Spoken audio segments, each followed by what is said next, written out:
Hey there, and welcome to Crime for Sleep. I know you're having trouble falling asleep, so let me keep you company with true crime stories from around the world. Before we dive in, I'm curious, where did you first hear this one? If you enjoy these stories, don't forget to like, comment, and subscribe. Now get comfortable, and let's get into tonight's case. Crime 1, I was brushing my hands off, watching the soap swirl away. When it happened, the water didn't spiral down. It rose smoothly against gravity.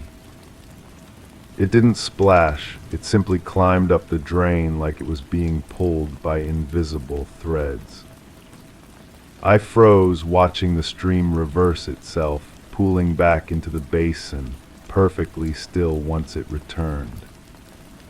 Then I heard the pipes groan, not from pressure, but from something moving inside. Now I keep the sink dry, but in the middle of the night I hear dripping, upward. The plumber arrived the next morning, his toolbox clanking against the narrow hallway walls. He was younger than I expected, with calloused hands and eyes that seemed to catalog every detail of my apartment before settling on the sink. "Strange call," he said, running his fingers along the faucet. "Never heard of water flowing backwards." I watched him work, pulling apart the pipes beneath the basin. The metallic scraping echoed through the small space, punctuated by his occasional grunts of effort. When he emerged, wiping his hands on a dirty rag, his expression had changed. "Your pipes are clean," he said, but his voice carried an edge I hadn't heard before. Too clean, like someone's been running bleach through them regularly. The smell hit me then, faint but unmistakable. Chlorine mixed with something else, something organic that made my stomach turn. "The previous tenant," I said, though I wasn't sure why. Maybe they were particular about cleanliness. He nodded, but his eyes lingered on the drain. "What did you say happened to them?" I hadn't said anything about the previous tenant. The landlord had mentioned an unexpected departure, nothing more. But standing there, watching the plumber's uncomfortable shifting, I realized I'd never asked the right questions. The apartment had been available immediately. No waiting list, no competition. Just keys handed over with a nervous smile and a request to sign the lease quickly. After the plumber left, I found myself staring at the sink. The silence felt different now, charged with the weight of unanswered questions. I turned on the faucet, watching the water flow normally, predictably downward, but the sound of it hitting the drain made me think of footsteps in an empty house. I called the landlord that afternoon. His voice was tight, distracted. "The previous tenant, they moved out suddenly. Family emergency, I think, left most of their belongings behind." "What kind of emergency?" A pause. I don't ask personal questions. People have their reasons. But when I pressed him about the belongings, he admitted they were still in the building's storage unit.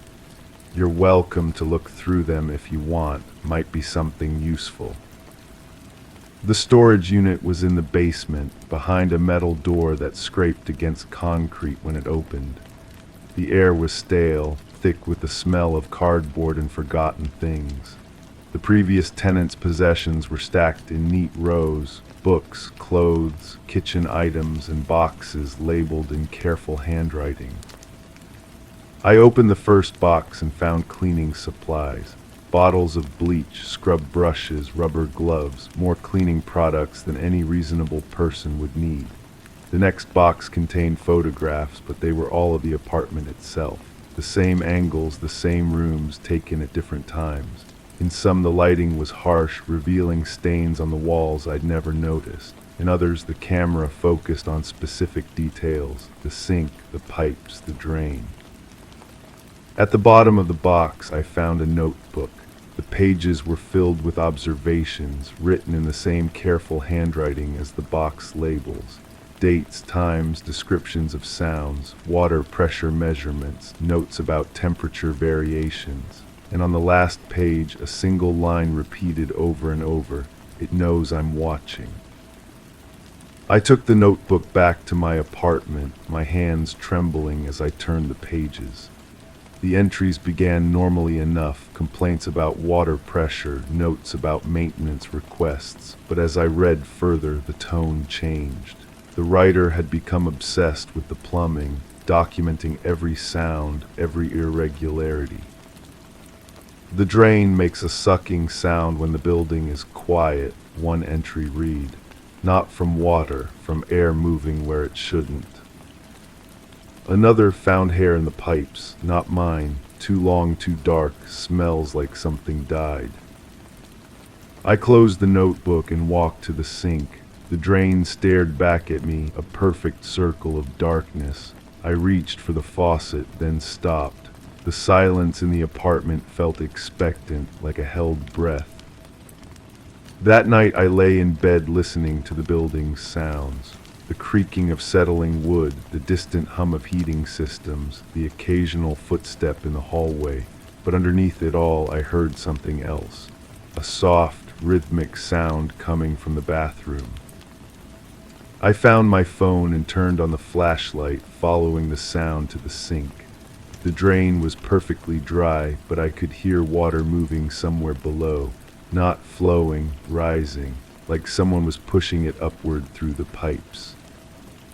I called the police the next morning. The officer who arrived was older, with gray hair and tired eyes. He listened to my story with the patience of someone who'd heard stranger things, but when I showed him the notebook, his expression changed. "You said the previous tenant left suddenly." "That's what the landlord told me." He flipped through the pages, pausing at certain entries.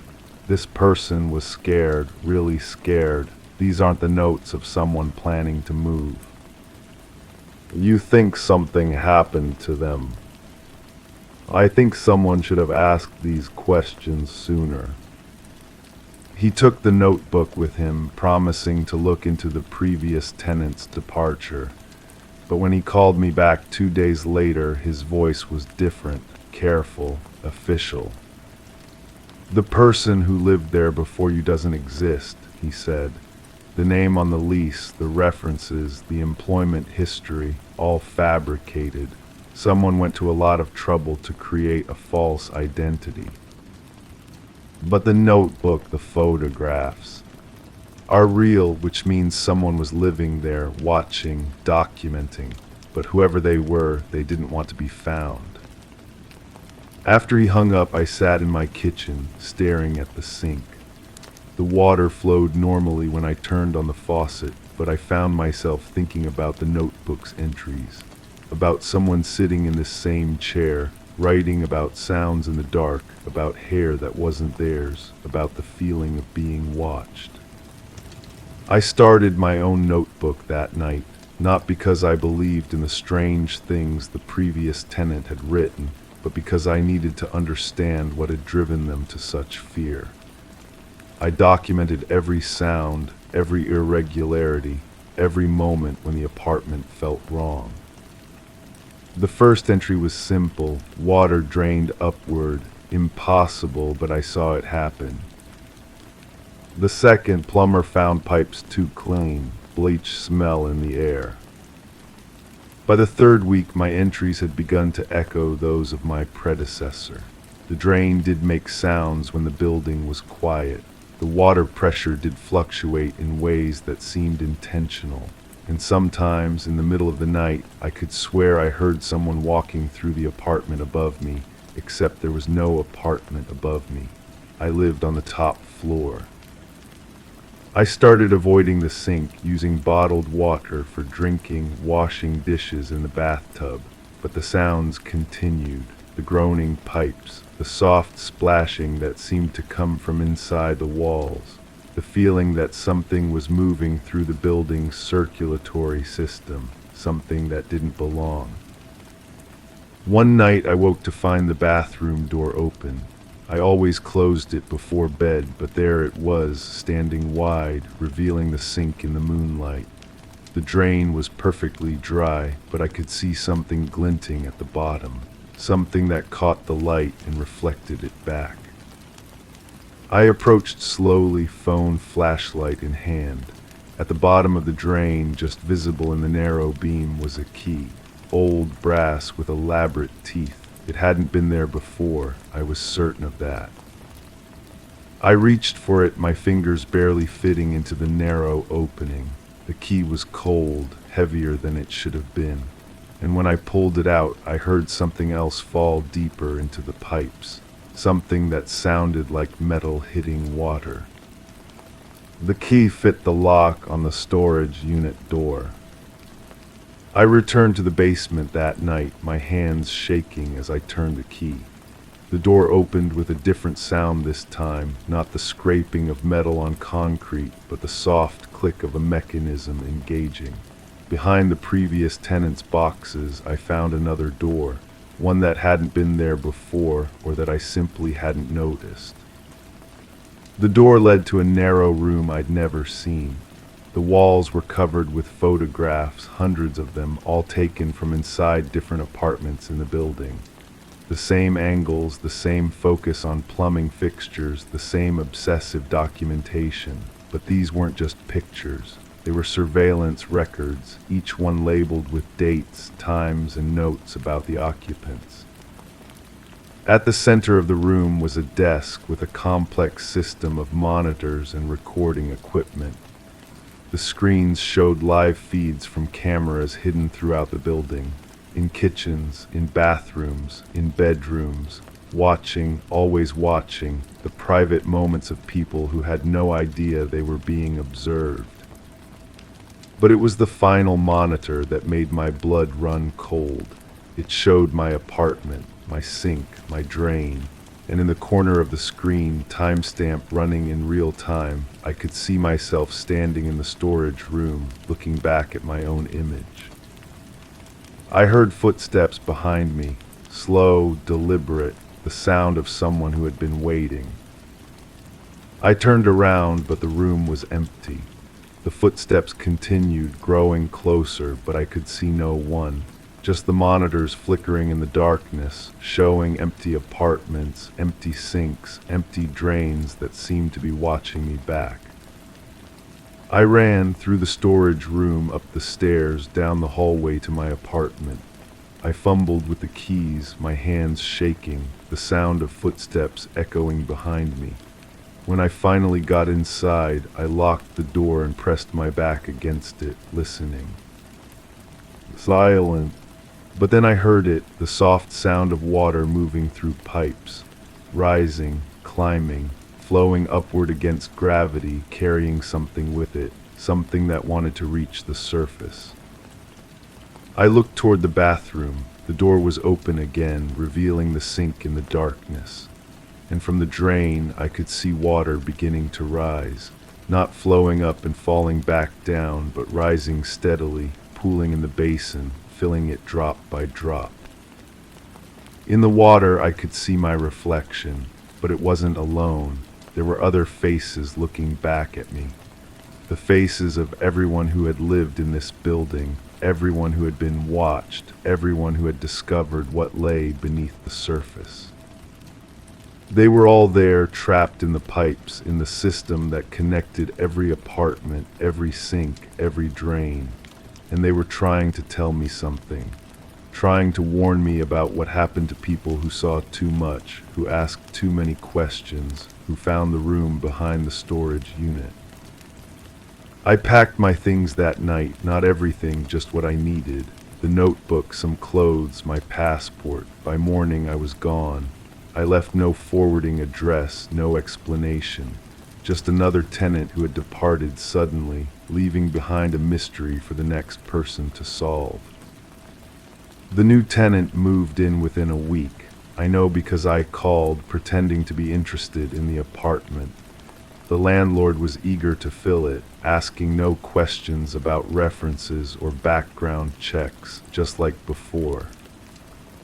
I wonder if they've found the key yet, if they've heard the water flowing upward, if they've started their own notebook, documenting the sounds in the dark, the feeling of being watched, the impossible things that happen when you're alone with the drain. I wonder if they know that somewhere in the basement the monitors are still running, that the cameras are still watching, that the system is still connected, still flowing, still carrying its secrets through the pipes that connect every apartment, every sink, every person who thinks they're safe in their own home. But mostly I wonder if they know that the previous tenant, the one who left so suddenly, who never existed, who documented everything in careful handwriting, is still there, still watching, still waiting for someone to understand what they discovered in the darkness beneath the building.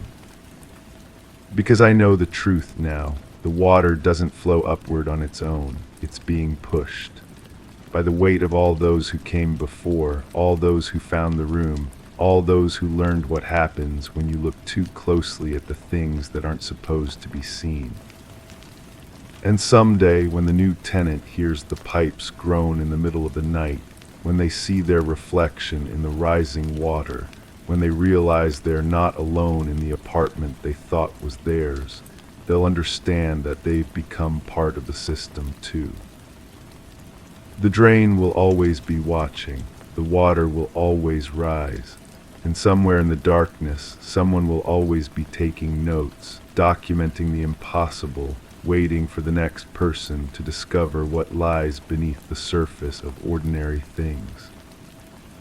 The sink drained upward because it had to, because that's the only way out for those who go too deep, who see too much, who realize that the building they live in is really a machine designed to watch and wait and collect the people who stumble upon its secrets. I'm writing this from a new apartment in a new city with new pipes and new drains, but sometimes in the middle of the night I hear the sound of water moving against gravity, and I know that no matter how far I run, the system follows. The network of pipes and cameras and watchers extends everywhere, connecting every building, every apartment, every person who thinks they're safe behind locked doors. The water always remembers, and it always finds a way to rise. Crime 2, I leaned under the kitchen counter to check for a leak and saw something odd. The cabinets were resting against the wall, not attached, no screws, no brackets. Just sitting there. I pulled gently. They slid out easily, revealing a hollow space behind, deeper than it should have been. Inside, the wallpaper was torn, and something had been clawing from the other side. I pushed the cabinet back and didn't open it again. But sometimes I hear things being rearranged inside.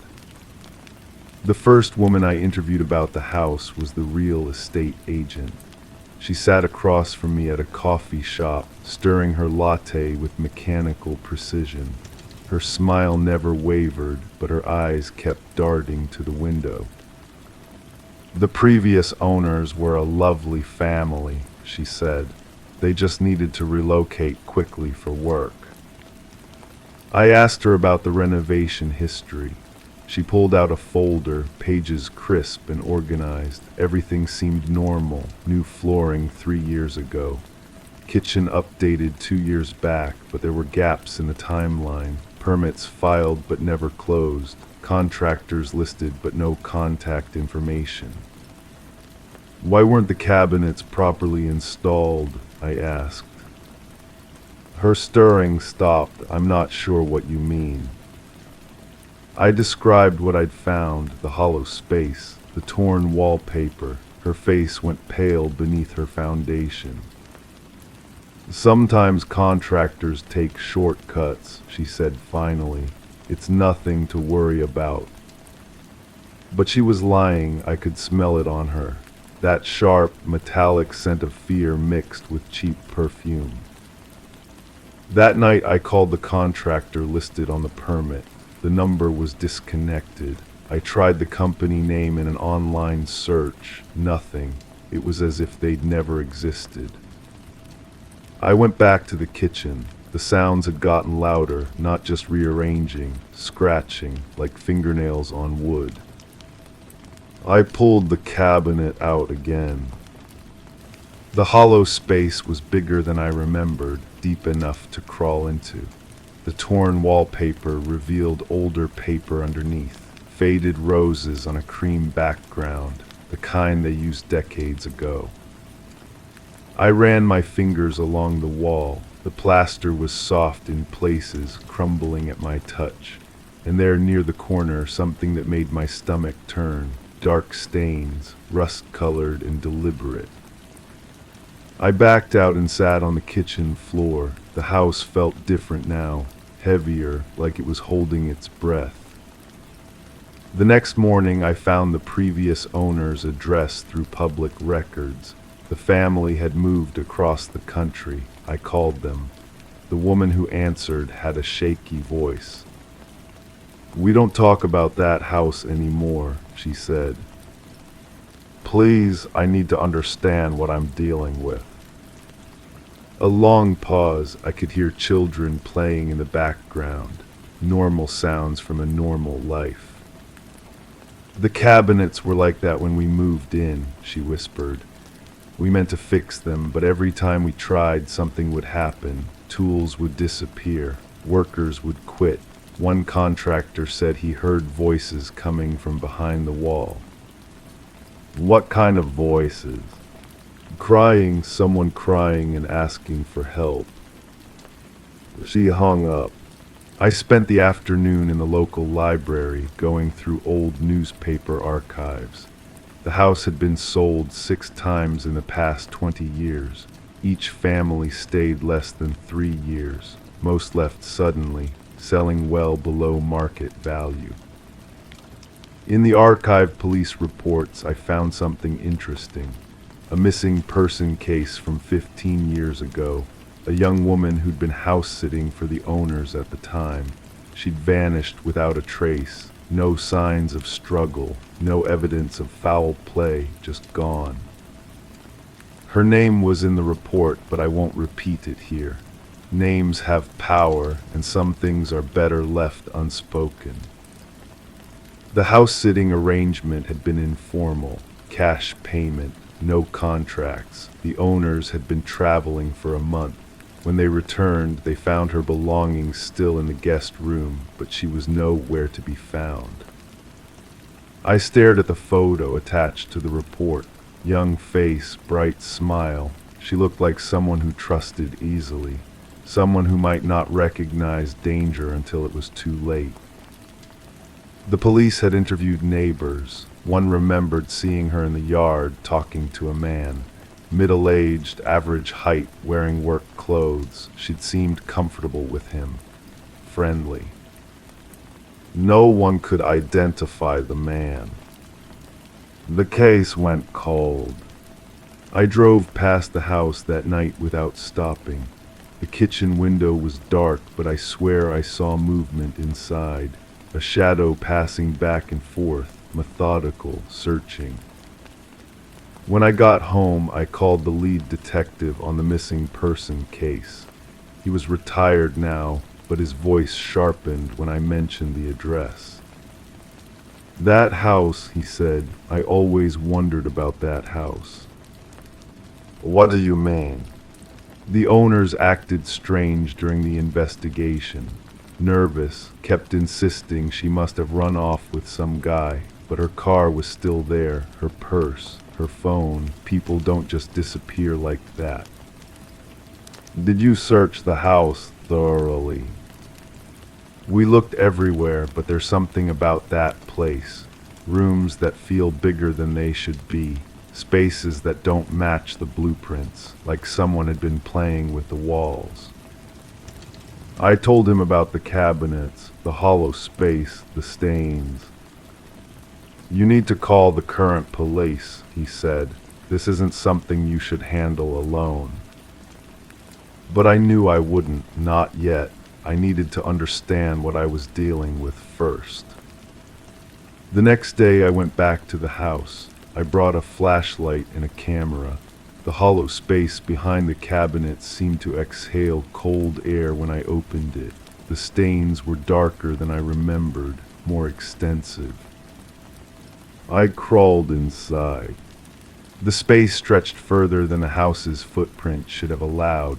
The floor was covered in debris, old newspaper clippings, torn photographs, personal items that looked like they'd been collected over years. Among them, I found a driver's license. The photo matched the missing woman from the police report. The license had expired years ago, but the plastic was still crisp, like it had been kept in a safe place. I found other things too: jewelry, a watch, a cell phone so old it belonged to another decade, all of it carefully arranged like a shrine. My hands were shaking as I backed out of the space. The house felt different now, alive, like it was watching me. I called the police. They came with dogs and ground-penetrating radar. The hollow space was photographed and measured. The stains were tested. The personal items were cataloged. But the tests came back inconclusive. The stains were old, but not necessarily blood. The personal items could have been planted. The hollow space, while unusual, wasn't illegal. It's suspicious, the detective told me, but suspicious isn't enough for an arrest. What about the missing woman? Without a body, we can't prove anything happened to her here. I asked about the previous owners, the ones who'd been traveling when she disappeared. They moved overseas years ago. Both died in an accident, natural causes. The case stalled. I moved out of the house the next week. I couldn't sleep there anymore. Every sound made me jump. Every shadow seemed to move independently. But I kept researching. The property records went back decades. The house had been built by a contractor who died in a fall from the roof. His son had inherited it, then sold it quickly. There was a pattern of quick sales, nervous owners, and strange modifications. The hollow space wasn't the only oddity. The basement had walls that didn't match the foundation. The attic had supports that served no structural purpose. It was like the house had been modified repeatedly, each owner adding their own secret spaces. I started wondering if the missing woman had been the only victim, or if there were others. People who disappeared over the years, their personal effects ending up in hidden spaces throughout the house. I contacted families of other missing persons from the area. Most didn't want to talk, but one woman, the sister of a man who'd vanished 10 years ago, agreed to meet me. He was doing construction work, she said. Odd jobs. Someone called him about a renovation project. He never came home. Do you remember the address? She pulled out a faded business card. The address was the same house. The police said he probably ran off, started a new life somewhere else. But that wasn't like him. He called me every Sunday. He wouldn't just disappear. I showed her the photo of the missing woman. She nodded slowly. He mentioned meeting someone, a woman who was staying at the house. Said she seemed scared, like she was hiding from something. The pieces were starting to fit together. The woman hadn't been the victim, she'd been the witness. I went back to the police with this new information. They reopened the case, but the investigation hit dead ends. The overseas owners were beyond reach. The contractors from the permits were untraceable. The evidence was circumstantial. The house was sold again. New owners, unaware of its history. The real estate agent was different this time. The previous one had left the business suddenly, citing health reasons. I drive past the house sometimes. The new owners have renovated extensively. New kitchen, new flooring, new cabinets, properly installed ones bolted securely to the wall. But I wonder about the other spaces, the basement walls, the attic supports, the places where secrets might still be hidden. Late at night, I sometimes get calls from unknown numbers. When I answer, there's only silence. But in the background, I can hear something, faint scratching, like fingernails on wood. Like someone trying to claw their way out. I tell myself it's just coincidence, wrong numbers, construction noise from somewhere else. But I know better. Some houses keep their secrets, and some secrets don't stay buried. The case remains open, officially, but nobody talks about it anymore.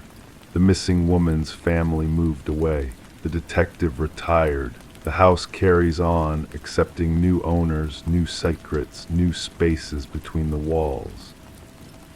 I still have the key to the house. The new owners never asked for it back.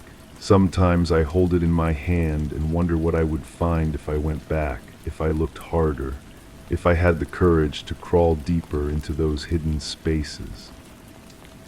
But I don't go back. I just listen to the sounds that come through the phone, the scratching, the rearranging, the voices that might be real or might be the house itself, trying to tell me something I'm not ready to hear. The truth is, I'm not sure I want to know what really happened in that house. Some investigations are too dangerous to complete. Some truths are too heavy to carry. So I sit here writing this story, pretending it's fiction, pretending the sounds I hear are just imagination, pretending the key in my drawer doesn't belong to a house that's still waiting for someone to find what's hidden behind its walls. But deep down, I know. The cabinets weren't screwed in for a reason. And someday, someone will be brave enough to find out why. Crime 3, I knew the house had an attic. The slope of the roof told me. But there was no pull cord, no hatch, not even a seam in the ceiling. Just air that felt heavier beneath the rafters. I tapped the ceiling with a broom and heard something shuffle, lightly, patiently. That night, a small pile of insulation appeared on the hallway floor. And now every morning more of it falls, as if something's digging its way down. The real estate agent had been nervous when I signed the lease. Her hands shook as she handed me the keys, and she kept glancing at the ceiling. When I asked about the attic space, she claimed there wasn't one, just decorative roofing, she said. But I've renovated enough houses to know the difference between decorative slopes and actual structural space. The insulation was pink and fluffy, the kind you'd find in any suburban home. I swept it up that first morning, assuming it was just settling from the roof. Old houses do that. But when I found the same pile the next day, in the exact same spot, I started paying closer attention. The shuffling sounds came mostly at night, not footsteps exactly, more like something being dragged across wooden beams. Sometimes I'd hear a soft thud as if something had been dropped. I pressed my ear to the ceiling and held my breath. The sounds would stop immediately, as if whatever was up there knew I was listening. I called the landlord about the insulation problem. He was silent for a long moment when I described it. Then he said he'd send someone to check it out, but no one ever came. The neighbors were reluctant to talk about the house. The woman next door would only say it had been empty for a while before I moved in. When I pressed for details, she mumbled something about the previous tenant moving out suddenly. Left everything behind, she said, even the furniture. That explained the odd items I'd found scattered around the house. a coffee mug with lipstick stains that wouldn't wash off, a pair of reading glasses on the nightstand, a jacket hanging in the closet that smelled like cigarettes and vanilla perfume. I'd assumed the cleaning crew had missed them, but now I wondered if the previous tenant had really left so quickly. I started documenting everything, the amount of insulation that fell each day, the times I heard the shuffling sounds. The pattern was consistent, always the same spot in the hallway, always the same soft scraping noise at night. Then I found the photographs. They were wedged behind the refrigerator as if they'd been hidden there deliberately. Polaroids of the house, but from angles I'd never seen. Interior shots taken from above, looking down into the rooms, including my bedroom. The photos were dated from just before I moved in. My hands trembled as I examined them. Someone had been taking pictures from the attic that supposedly didn't exist, the attic with no entrance. I called the police, but they seemed skeptical. An officer came by and looked at the ceiling, tapped it with his knuckles, and shrugged. He said the photos could have been taken from a ladder. When I showed him the insulation pile, he suggested I call an exterminator. Maybe squirrels, he said. But squirrels don't take photographs. The next morning, the insulation pile was larger, and mixed in with the pink fibers was something else. A small piece of fabric, blue cotton like from a shirt. I held it up to the light and my stomach turned. There was a dark stain on it. It looked like blood.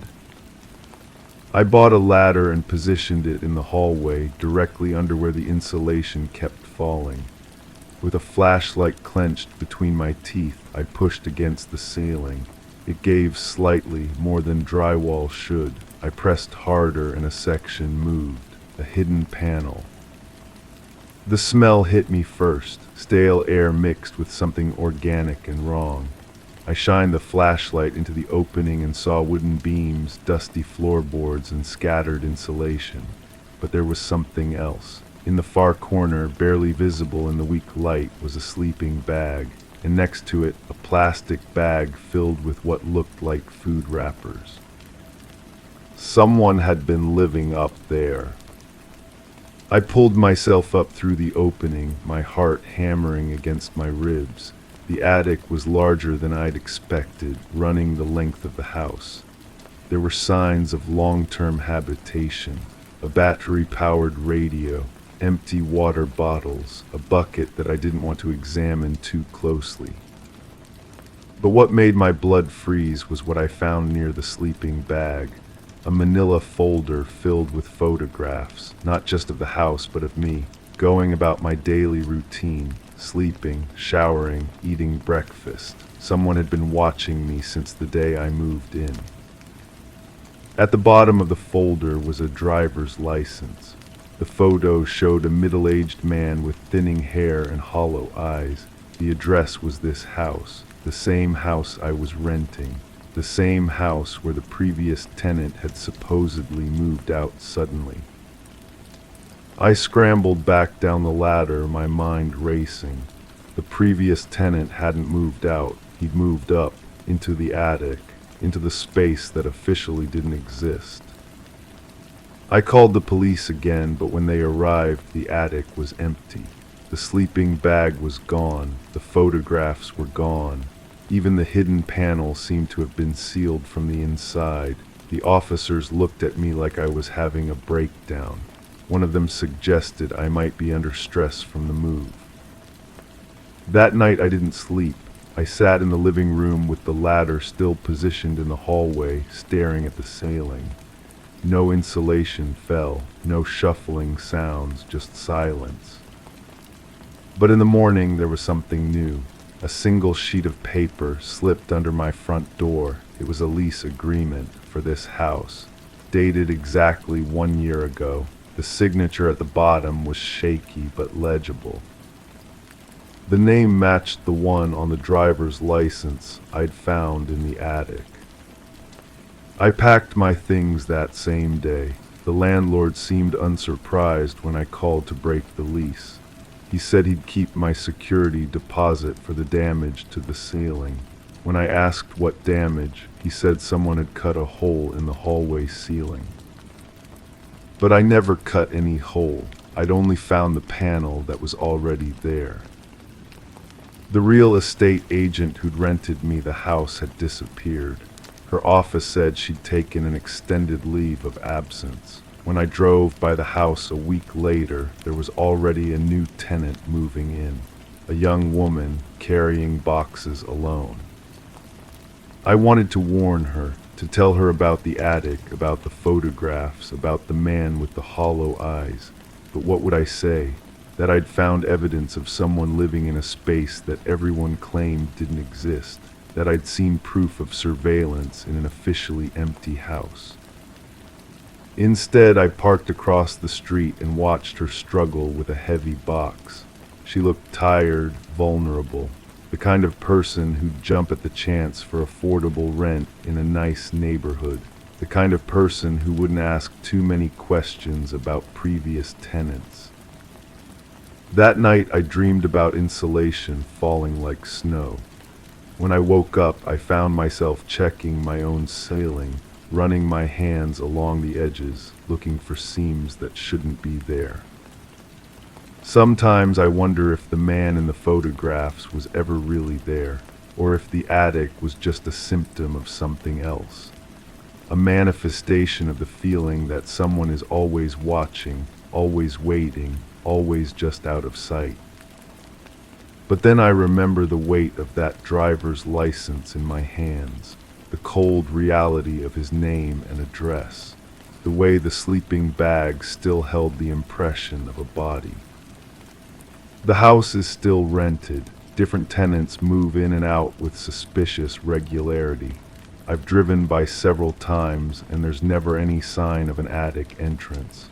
Just that familiar slope of the roof and the feeling of air that hangs too heavy beneath the rafters. I wonder if the new tenants hear the shuffling sounds, if they find insulation in the hallway, if they notice the way the ceiling creaks when no one should be walking above. Or maybe they're the lucky ones, maybe they never look up. Crime 4, I noticed them near the baseboards, hairline fractures, thin and deliberate, perfectly parallel. They didn't run like cracks should, they followed the contours of the room. As if someone had traced them. I tried patching one, it reappeared the next day, longer, deeper. And there was something beneath it, something black, soft. Now when I walk barefoot, I feel warmth through the floor, and I don't know what's breathing under there. The house came with stories, every old house does, but stories and truth are different things, and I learned that distinction the hard way. The previous owner left behind boxes in the basement, personal effects, the realtor called them, papers mostly, insurance forms, medical records, photographs of family gatherings where everyone smiled too wide, their eyes holding secrets the camera couldn't capture. I found her journal wedged between tax returns from decades past. The handwriting was careful, deliberate, like someone who measured each word before committing it to paper. The sound started in the walls, she wrote, scratching, movement. I called exterminators. They found nothing, no droppings, no nests, just those cracks appearing overnight. I set the journal aside and walked upstairs. The cracks had multiplied. What began as single lines near the baseboards now formed patterns, geometric shapes that made no architectural sense. I traced one with my finger. The plaster felt warm, alive almost. That night I heard it, a soft tapping from below, rhythmic, purposeful, like someone sending a message in code. I descended into the basement, flashlight in hand. The concrete floor was unmarked, solid, but the sound continued, closer now, as if it emanated from the walls themselves. The journal mentioned a contractor, someone who'd inspected the foundation before her death. I found his business card tucked between the pages. The number was disconnected, but I tracked him down through old phone directories. He agreed to meet at a diner across town. His hands shook as he stirred sugar into his coffee. Too much sugar, nervous habit, he said. She was convinced something was wrong with the house, he told me. Called me out there multiple times. Each visit, she'd show me new cracks, new sounds, but I never found anything structural. He leaned forward, his voice dropping to a whisper. She started talking about people who'd lived there before, said they never really left. I asked about the basement, about the foundation. His face went pale. I didn't check the basement the last time. She wouldn't let me, said it was too dangerous, that the floor might give way. Too dangerous, the words echoed in my mind as I drove home.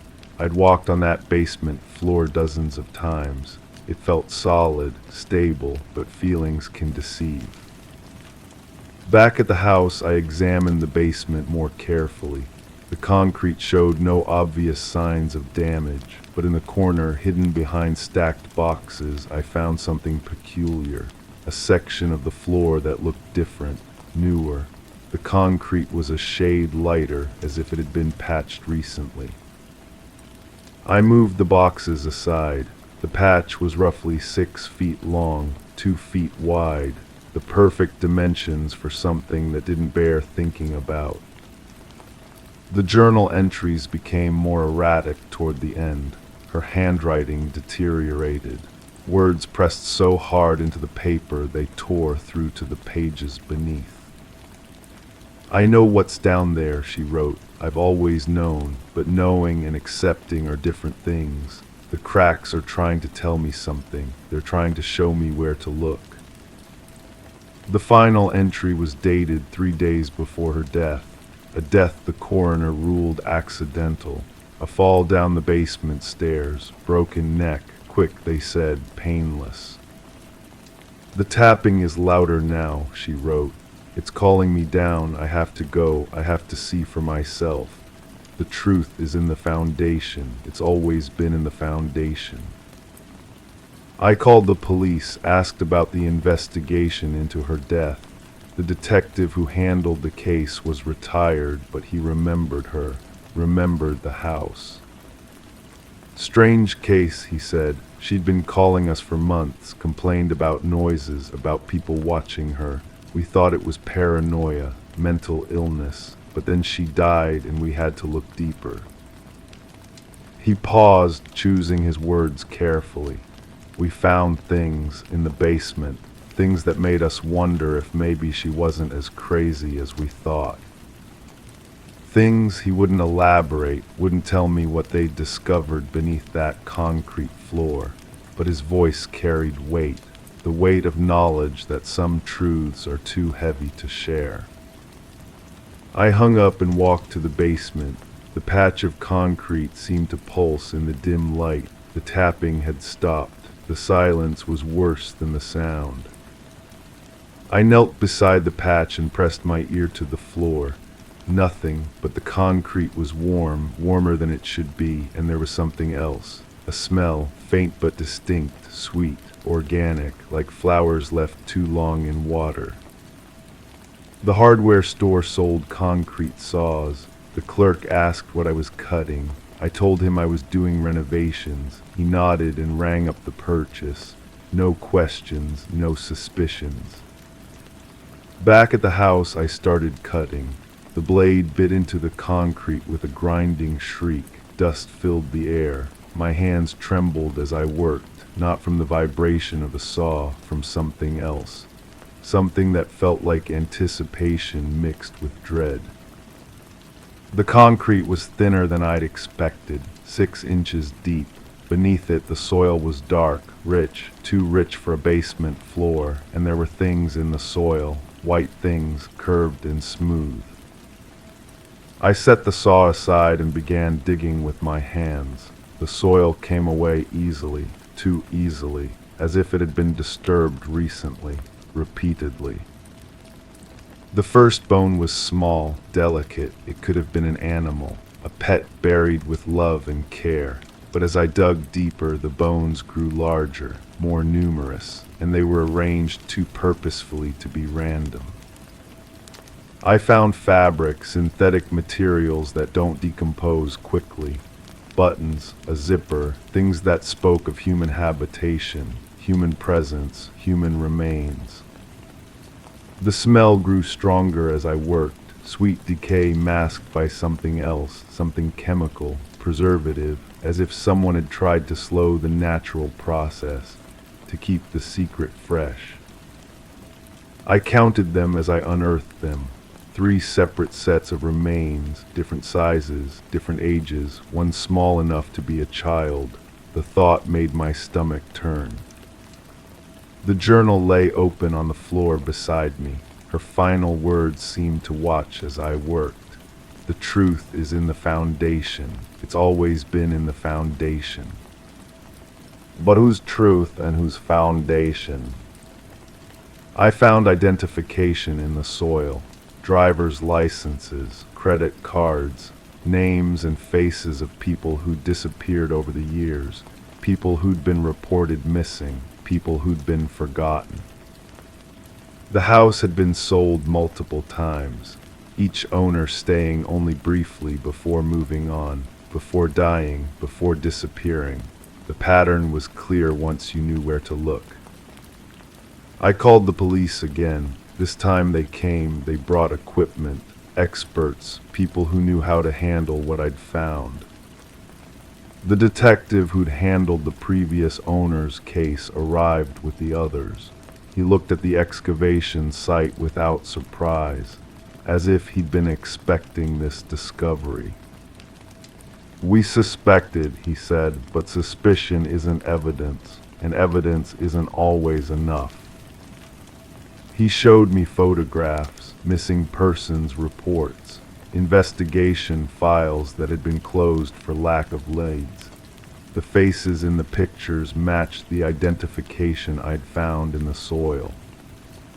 "The previous owner," I said, "she knew." He nodded. She knew, but she was also involved. The evidence points to a pattern, a system. She wasn't just a victim, she was a participant. The words hit me like cold water. The journal entries, the careful handwriting, the deliberate documentation of sounds and cracks. It wasn't the record of a frightened woman. It was the record of someone trying to maintain control, someone managing a secret. She kept them there, the detective continued, beneath the house, visited them regularly, talked to them, fed them somehow. The concrete patch was her way of keeping them accessible, keeping them close. The cracks in the walls, the warmth in the floor, the tapping sounds, they weren't supernatural, they were structural. The house settling under the weight of its secrets, the foundation shifting to accommodate what lay beneath. I asked about the others, the previous owners who died or disappeared. "We're still investigating," he said, "but the pattern suggests this has been going on for decades, maybe longer. Each owner either discovered the truth and became part of it, or they tried to expose it and..." He didn't finish the sentence, didn't need to. As they removed the remains, I walked through the house one final time. The cracks had stopped growing, the tapping had ceased. The warmth in the floor was gone, as if the house had finally exhaled a breath it had been holding for years. But questions remained, questions that would never be answered. How many people had known? How many had participated? How many had chosen silence over justice? The investigation continues. New evidence emerges regularly. More names, more faces, more families who might finally have closure. But I don't live in the house anymore. I couldn't, not after knowing what lay beneath my feet, not after understanding that the previous owner's journal wasn't a cry for help. It was a confession, a detailed record of complicity. The cracks were too straight because they were intentional, markers, guides, leading to the truth that lay buried beneath the foundation, a truth that someone had been tending, nurturing, keeping alive in their own twisted way. The house is empty now, condemned, awaiting demolition. But sometimes when I drive past, I wonder if the story is really over, if all the secrets have been uncovered, if the foundation was the only place where truth was buried. Some houses hold memories, others hold secrets, but this house held something else, something that transformed its occupants, changed them, made them part of something larger and more terrible than themselves. The cracks were too straight, and now I know why. But knowing the truth doesn't make it easier to live with, it just makes the silence heavier, the shadows deeper, the questions more persistent. And somewhere in another house, in another basement, another foundation might be holding secrets. Another set of cracks might be forming, too straight, too purposeful, too deliberate to be accidental. The pattern continues, the truth waits, and someone else will have to decide whether to dig deeper or walk away. Whether to become part of the secret or fight to expose it. The choice is always there, hidden in plain sight, waiting beneath the surface, just like the cracks in the walls that were too straight to be natural. Too straight to be innocent. Too straight to ignore. Crime 5, I'd placed the milk on the top shelf. The next day it was in the drawer. Leftovers vanished, then reappeared in plastic I didn't own. I thought I was losing it, until I placed a sealed note behind the ketchup. The next day it was opened and corrected in red ink. The handwriting wasn't mine. It was careful, deliberate, with those distinctive loops on the lowercase g that I'd seen somewhere before. My note had been simple: testing memory, purchased eggs yesterday. The correction read, Tuesday, you purchased them Tuesday. Also, check expiration dates more carefully. I stood there holding the paper, my hands trembling slightly. The refrigerator hummed behind me, that familiar mechanical sound now feeling invasive. Someone had been in my home. Someone had read my private thoughts and felt compelled to correct them. But the locks hadn't been tampered with. The security system showed no breaches. The windows remained sealed from the inside. I'd checked everything twice, then a third time, running my fingers along the frames, testing every latch. My neighbor from across the hall had a key. I'd given it to her during my recovery after the surgery, when walking to the mailbox felt like climbing a mountain. She'd been helpful then, bringing groceries, checking on me with that concerned expression that made me feel both grateful and slightly uncomfortable. I knocked on her door. She answered with flour on her apron, smiling that same concerned smile. I wanted to ask about the key, I said, trying to keep my voice steady. The one I gave you last month. Her expression shifted just slightly. Oh, that. I put it back under your mat when you were feeling better. Didn't want to intrude. Under the mat, I'd never told her about keeping a spare there. I'd moved it after giving her the official key, tucked it behind the loose brick by the stairwell instead. Of course, I said, just wanted to make sure. Back in my apartment, I checked the hiding spot. The key was there exactly where I'd left it, but when I compared it to my original, something felt wrong. The teeth were slightly different, the metal a shade darker. Not dramatically so, but enough to notice when held side by side. I called a locksmith. While waiting, I walked through my apartment again, this time looking for things that might be different. The couch cushions were fluffed in a way I never bothered with. The bathroom towels hung with military precision. Books on my shelf were organized by height rather than the casual arrangement I preferred. The locksmith arrived, a weathered man with calloused hands who examined both keys under a small magnifying glass. He turned them over, held them up to the light, then set them down with a soft clink. "These are from different blanks," he said. "Same cut pattern, but definitely different manufacturers. Someone made a copy." The words hit me like cold water. How accurate would a copy be? Depends on the skill. A good locksmith could make one that works perfectly. So could someone with the right equipment and patience.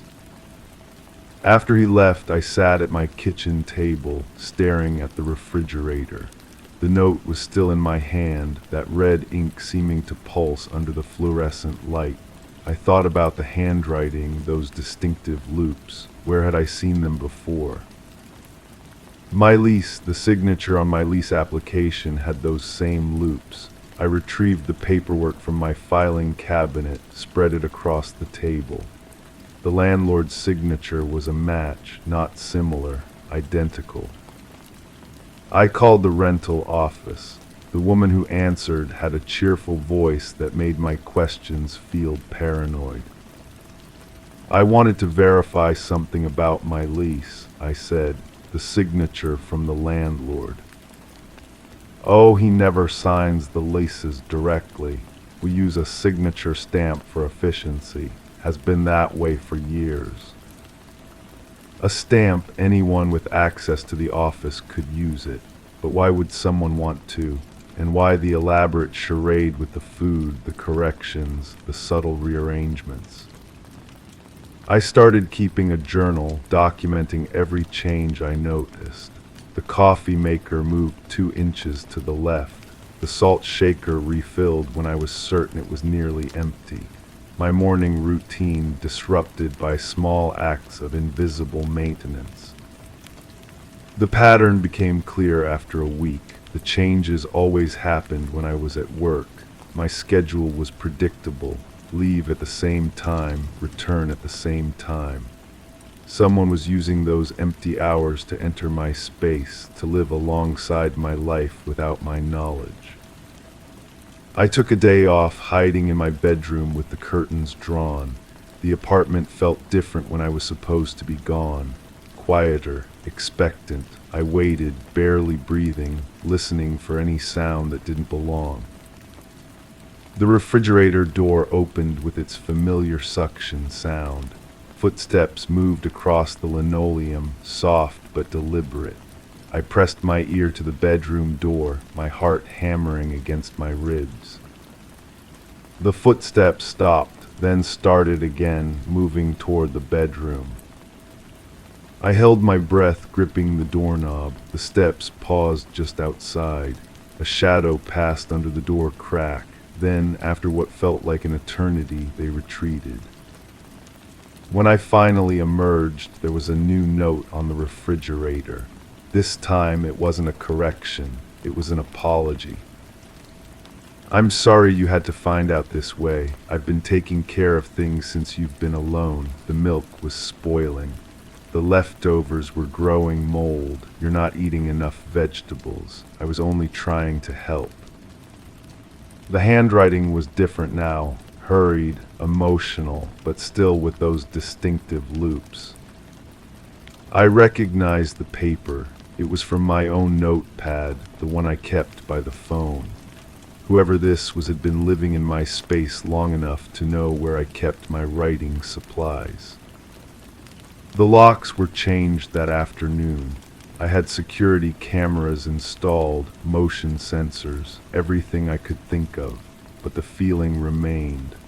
The sense that my privacy had been violated so thoroughly that changing locks felt like closing a door that had already been kicked in. I started staying late at work, coming home at different times. The apartment felt sterile now, untouched. No more rearranged food, no more helpful corrections, just silence and the lingering scent of someone else's presence. But late at night, when the building settled into its familiar creaks and sighs, I would lie awake wondering. The person who had been taking care of me, who had known my schedule, my habits, my needs better than I did, who had they been? A lonely neighbor, someone with their own key to the building, a maintenance worker with access to all the apartments. The red ink corrections had shown genuine concern, knowledge of my life that went beyond simple observation. They had known about my surgery, my recovery, my solitary routines. They had seen me struggling and in their own invasive way had tried to help. I never found out who it was. The landlord claimed no knowledge of unauthorized keys. The neighbors seemed genuinely surprised when I asked careful questions about security. The maintenance staff were all accounted for, their schedules documented and supervised. But sometimes when I open my refrigerator, I still pause, looking for signs of rearrangement, for evidence that someone cares enough about my well-being to invade my privacy. The milk stays where I put it now. The leftovers spoil when I forget about them. The vegetables wilt in the drawer, unused. I take care of myself now, but part of me misses the feeling of being looked after, even by someone I never met, even by someone who entered my home without permission, who violated my space and my trust. The red ink corrections sit in my filing cabinet, evidence of a crime that felt more like misguided kindness. And late at night, when the refrigerator hums its mechanical lullaby, I sometimes wonder if they're still out there, watching, waiting, taking care of someone else who needs it, someone else who's too proud or too afraid to ask for help. The truth is, I was never really alone. Someone had been sharing my space, my life, my daily routines. They had seen me at my most vulnerable and had responded with anonymous care. It was wrong, invasive, criminal, but it was also the most attention anyone had paid to my well-being in years. And now, surrounded by proper locks and security systems, I find myself longing for that sense of being watched over, even if it meant giving up my privacy, even if it meant living with the knowledge that someone could enter my home whenever they chose. The refrigerator keeps my food exactly where I put it now, cold, organized, alone. Crime 6, I was halfway down the stairs when I heard it, a soft chuckle, muffled but intentional, coming from the room I'd just left. I turned back empty. Everything in place, but the air had shifted, warmer, touched. That night I locked every door, but I still heard it. From inside the closet. The first thing you need to understand is that I've spent my entire career investigating voices. Audio forensics, they call it. I analyze recordings for law enforcement, insurance companies, private investigators. I can tell you if a voice is disguised, if it's been altered, if the speaker is lying based on micro-tremors in their vocal cords. My apartment is soundproofed, my equipment calibrated to detect frequencies most people can't even hear.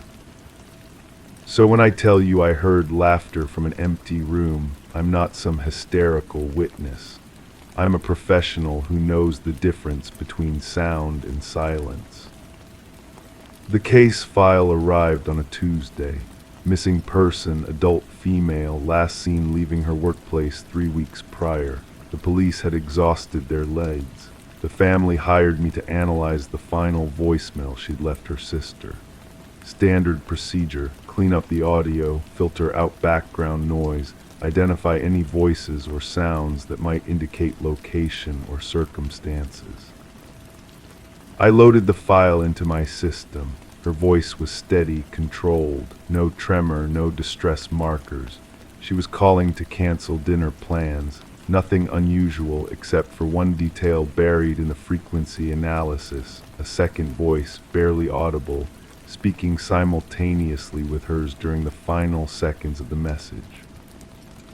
I isolated it, enhanced it, played it back.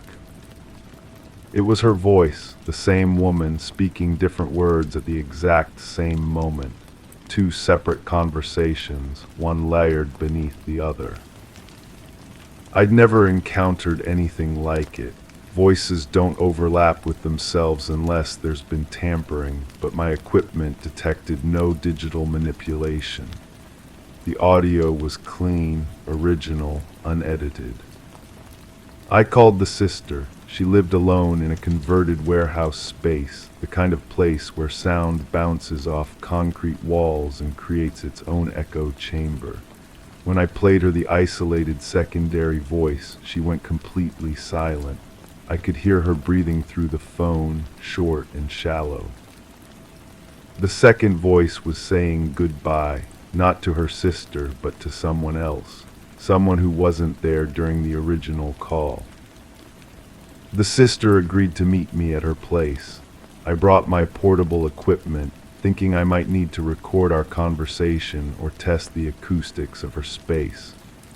What I found instead was a woman who hadn't slept in weeks, whose hands shook as she poured coffee, whose eyes darted constantly toward the corners of the room.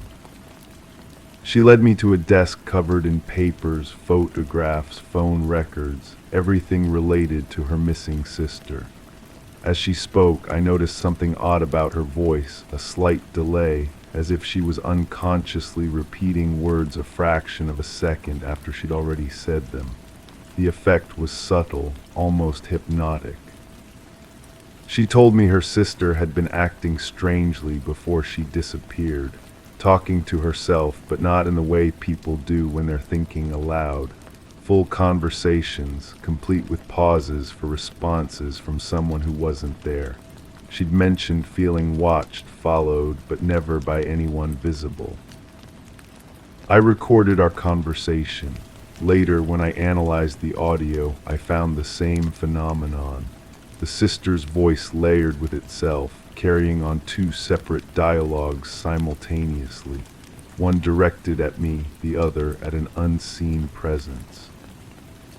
The investigation took me to the missing woman's apartment. The landlord let me in, muttering about how he'd been hearing noises from the unit even after she'd gone. Footsteps, voices, the sound of furniture being moved, but every time he checked, the apartment was empty, undisturbed.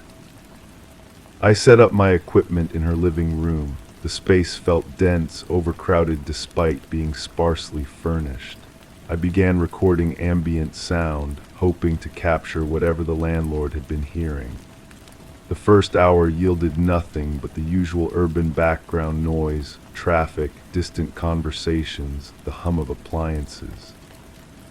Then I heard it. A woman's voice speaking my name, not calling out, not questioning, just stating it as if in response to an introduction I hadn't made. I checked my equipment. The voice wasn't coming through the microphones. It was in the room with me, close enough that I could feel the breath behind the words. I turned around, empty space, but the air was different now, charged with the residual energy of a presence that had just been there. I played back the recording, nothing. The voice existed only in the moment, only for me. That night I returned to my apartment and began analyzing everything I'd collected. The original voicemail, the conversation with the sister, the ambient recordings from the missing woman's apartment. As I worked, I started to notice patterns in the audio signatures, frequency matches, vocal print similarities. All the secondary voices, the ones layered beneath the primary conversations, belonged to the same speaker. The missing woman was somehow present in every recording, responding to conversations she shouldn't have been part of. But there was something else, a voice I recognized but couldn't place. male, older, speaking in fragments that seemed to be instructions or commands. It appeared in the background of every file, so faint it was almost subliminal. I enhanced it, cleaned it up, isolated it from the surrounding audio. When I finally heard it clearly, my blood went cold. It was my own voice, speaking words I'd never said, in conversations I'd never had. I spent the next several days reviewing every case I'd worked on in the past year. Audio files, recordings, evidence logs. In each one, buried beneath the surface, I found traces of the same phenomenon. Voices that shouldn't exist, conversations that couldn't have happened, and threading through all of it, my own voice saying things I had no memory of saying. The sister called me. She'd found something in her missing sister's belongings. A box of recording equipment, professional grade, similar to what I used. Along with it, files labeled with dates and names. My name was on several of them. I went to see the equipment. It was older than mine, modified in ways I didn't recognize. The recordings were corrupted, fragments of conversations that seemed to span years. But in the clearest sections, I could hear multiple people talking, their voices layered and overlapping in impossible ways. And in every recording, underneath it all, was laughter, soft, intentional, like someone enjoying a private joke. I brought the equipment back to my apartment to analyze it properly. As I worked, I began to feel the same sensation I'd experienced in the missing woman's apartment. The air growing warmer, the sense of being watched, the feeling that someone was just outside my field of vision. I set up my own recording equipment to monitor the room while I worked. If something was happening, I wanted to capture it. For hours, nothing. Then, as I was reviewing one of the corrupted files, I heard it again. My name spoken clearly from somewhere behind me. I turned around. The room was empty, but my recording equipment was capturing something. Multiple voices speaking simultaneously, carrying on conversations that seemed to involve me directly. I listened to the playback. I could hear my own voice responding to questions I hadn't heard, agreeing to things I didn't understand. The conversation continued for nearly an hour, but I remembered none of it. I had no memory of speaking at all. Over the following days, I began to understand what was happening. The equipment I'd taken from the missing woman's apartment wasn't just recording sound. It was somehow facilitating communication with something that existed parallel to our reality. The voices weren't ghosts or supernatural entities. They were people, real people, speaking from a place that overlapped with our world but remained separate from it. And I was one of them. The missing woman hadn't disappeared. She'd crossed over into this parallel space where voices could reach across the boundary but bodies couldn't follow. The sister was beginning to make the same transition, her voice already starting to exist in both places simultaneously. I realized I'd been living in both worlds for longer than I could remember. Every case I'd worked on, every voice I'd analyzed, had been preparation for this moment. I'd been studying the phenomenon from the inside without realizing it. The laughter I'd heard that first night hadn't come from my closet. It had come from the other side of reality, from a version of myself that had been watching, waiting, preparing for the moment when I would finally understand what I'd become. Now I sit in my soundproofed apartment, listening to voices that most people can't hear. I take cases, analyze recordings, write reports, but I know the truth. Every voice I study, every conversation I analyze, is a message from the other side of the boundary.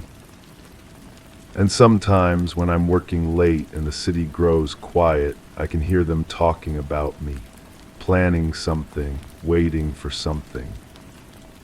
The missing woman's case remains open. The sister stopped returning my calls. The police have moved on to other investigations. But I keep listening, because I know that somewhere in the static, in the spaces between words, in the silence that follows every conversation, there's a voice that knows exactly where I am. And it's laughing. Crime 7, the couch faced the window, always had, but in the morning it was turned toward the wall, not dragged, placed. The rug was perfectly centered beneath it. Photos on the shelf tilted slightly leftward, like the house itself had rotated. I checked outside. The ground hadn't moved. Only everything inside. The first thing I did was call my partner. The phone rang 4 times before going to voicemail. I tried again, same result. My hands were trembling as I set the device down on the kitchen counter next to the coffee mug that wasn't mine. Dark blue ceramic with a chip on the handle. I'd never seen it before. I walked through each room methodically. The bedroom door was ajar when I'd left it closed. The bathroom mirror reflected light differently, as if someone had adjusted the angle. In the study, papers were stacked in neat piles where I'd left them scattered. Someone had been here. Someone had touched everything. The spare key was missing from under the flower pot. I called the police. The officer who arrived was younger than I expected, with tired eyes and a notepad he barely used. He walked through the house with me, nodding at my explanations but writing nothing down. When I showed him the couch, he shrugged. When I pointed out the missing key, he suggested I'd probably moved it myself and forgotten. No signs of forced entry, he said, standing by the front door. Nothing stolen. Maybe you had a friend over who helped tidy up. I hadn't had anyone over in weeks. After he left, I sat in the repositioned couch, staring at the wall instead of the window. The wallpaper had a pattern I'd never noticed before, tiny birds in flight, their wings overlapping in a way that made my eyes water if I looked too long. I'd lived here for 3 years. How had I never seen them? My phone buzzed, a text from my partner. Sorry, was in a meeting, everything okay? I typed back, someone was in my house. The response came quickly, what do you mean? I explained about the furniture, the missing key, the strange mug. The typing indicator appeared and disappeared several times before the reply came. Maybe you're just stressed. You've been working a lot lately. Had I been working a lot, I couldn't remember. The past few weeks felt blurry, like looking through frosted glass. I tried to recall what I'd done yesterday, but the memories wouldn't form properly. I remembered coming home, making dinner, watching something on television, but the details were gone. I found my laptop and checked the browser history. Searches I didn't remember making, articles about sleep disorders, forums about missing time, a medical website about dissociative episodes. The timestamps showed I'd been reading these late into the night, but I had no memory of it. The next morning, more changes. The kitchen chairs were arranged in a perfect circle around the table. The books on my shelf were organized by height rather than topic. In the bathroom, someone had replaced my soap with a different brand, same color, same scent, but a different texture against my skin. I installed security cameras that day, 4 of them covering every entrance and the main living areas. The technician was chatty, asking about my work and whether I lived alone. I answered carefully, not mentioning the changes. He probably thought I was paranoid. That night I stayed awake watching the camera feeds on my phone. The house looked different through the digital lens. Shadows fell in unfamiliar patterns. Corners seemed deeper. I dozed around 3 in the morning. waking to find my phone battery dead despite being plugged in. The cameras had captured nothing, 8 hours of footage, but the timestamp jumped from 3:17 a.m. to 6:45 a.m., over 3 hours missing. The files showed no signs of tampering. It was as if those hours had simply never existed. I called the security company. The representative was polite but unhelpful. "Sometimes the system has minor glitches," she said.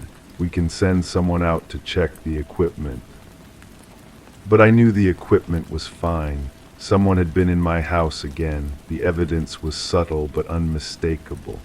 The coffee maker was clean, though I'd left it dirty. The newspaper was folded differently. A plant in the living room had been watered, its soil dark and moist. I started taking photos of everything before I went to bed. The position of objects, the way books were arranged, the exact angle of picture frames. In the morning, I'd compare them to how things looked, always small changes, always perfectly executed. My partner came over for dinner. We sat at the round table, and I mentioned how someone had rearranged the chairs. "What chairs?" came the response. "This table has always been round. The chairs have always been in a circle." I stared across the table, searching for recognition in those familiar eyes. "No," I said slowly. "It was rectangular, with 4 chairs, 2 on each side." A gentle laugh. "I think you're confusing it with your old place. This table has been here since you moved in. I helped you pick it out, remember?" I didn't remember, but the certainty in that voice made me question my own memory. Had I been wrong about the table, about the chairs? I excused myself to check the photos on my phone. The folder was empty. Every image I'd taken as evidence was gone. After dinner, I found my partner in the study, reading through my papers. "Just looking at your work," came the explanation. "You've been so stressed lately. I thought I could help organize things." Those papers had been organized already, by someone else. During one of the visits, I couldn't remember. I woke up alone the next morning. No note, no text message. Just the lingering scent of that unfamiliar soap and the sound of footsteps in the hallway that stopped when I sat up to listen. The house felt different in the daylight, smaller somehow, as if the walls had moved closer together during the night. I walked through each room again, but everything looked normal, too normal, like a stage set dressed to look lived in. I called in sick to work and spent the day researching. Carbon monoxide poisoning could cause memory loss, so could certain medications. I had the house tested for gas leaks, checked my prescription bottles, even scheduled a medical appointment. Everything came back normal. But normal didn't explain the spare key I found in my jacket pocket, though I'd never put it there. Normal didn't explain the grocery receipt for items I didn't remember buying. Normal didn't explain why my neighbor mentioned seeing me outside late at night, walking circles around the house when I'd been asleep in bed. At least I thought I'd been asleep. I started leaving myself notes, reminders about the day's events, descriptions of conversations, records of where I'd been, but I'd find them in the morning, my handwriting somehow different, neater, more controlled, as if someone else had been practicing my penmanship. The truth came slowly, like water seeping through a crack in a dam. Not a dramatic revelation, but a gradual acceptance of something I'd been avoiding. The changes weren't random. They were improvements. The house was becoming more organized, more efficient. The person making them knew exactly how I liked things arranged. Because they knew me better than I knew myself. I found the journal hidden in my desk drawer, pages and pages of my own handwriting, documenting everything I'd done, everyone I'd spoken to, every thought I'd had, but I hadn't written it. At least I didn't remember writing it. The final entry was dated yesterday, describing my dinner with my partner in detail, including the conversation about the table. The conversation I'd forgotten until I read it again in my own hand. I'm writing this now, watching the sun set through the window. The couch faces the right direction again. The cameras are still recording, though I know they'll show nothing unusual. Just me, moving through my house, rearranging things in my sleep. The spare key is back under the flower pot. I checked. Tomorrow I might remember writing this, or I might find it and think someone else left it for me to discover. The handwriting will look familiar but foreign, like a signature I've practiced too many times. My partner will call, concerned about my stress levels. The police won't find any evidence of intrusion. The security company will blame equipment failure. Everyone will have reasonable explanations for unreasonable things. But I'll know the truth even if I can't hold on to it. The house doesn't shift overnight. The person living in it does. And sometimes that person is someone I don't recognize in the mirror, someone who knows my life better than I do. Someone who might be writing this right now, preparing for me to find it in the morning and wonder who could have known so much about what I was thinking. The coffee mug is still on the counter, dark blue ceramic with a chip on the handle. I think I'll keep it. It feels like home. Crime they weren't metal groans, they were voices, pleading, screaming. I turned off the water, still heard them. A neighbor suggested flushing the system. I drained the lines, the screams got louder. Now they only stop when I run the bathtub full. I unleave it. The first contractor I called hung up on me. The second one actually showed up, spent 10 minutes listening to my pipes, and left without saying a word. His invoice arrived a week later. No mechanical issues found. Suggest consulting other professionals. I know what he meant, but I also know what I hear. The building super, a man with permanently stained fingers and breath that smells like instant coffee, told me about the previous tenant, a woman who lived here for 3 years before moving out suddenly, left most of her furniture behind, disappeared without collecting her security deposit. Strange woman, he said, avoiding my eyes, always complaining about the water pressure, said it kept her awake. I started keeping records. The sounds always came from the bathroom pipes, specifically the ones behind the wall between the tub and the kitchen. They began softly, almost like whispers, then built to desperate cries that made my chest tighten. The pattern was always the same: silence, then murmurs, then panic. A plumber finally agreed to open the wall. We found standard copper piping, properly installed, no signs of corrosion or blockage, but there was something else. A small leather wallet wedged between two joints, water damaged but still intact. Inside, a driver's license belonging to someone I'd never heard of. The photo showed a young woman with dark hair and tired eyes.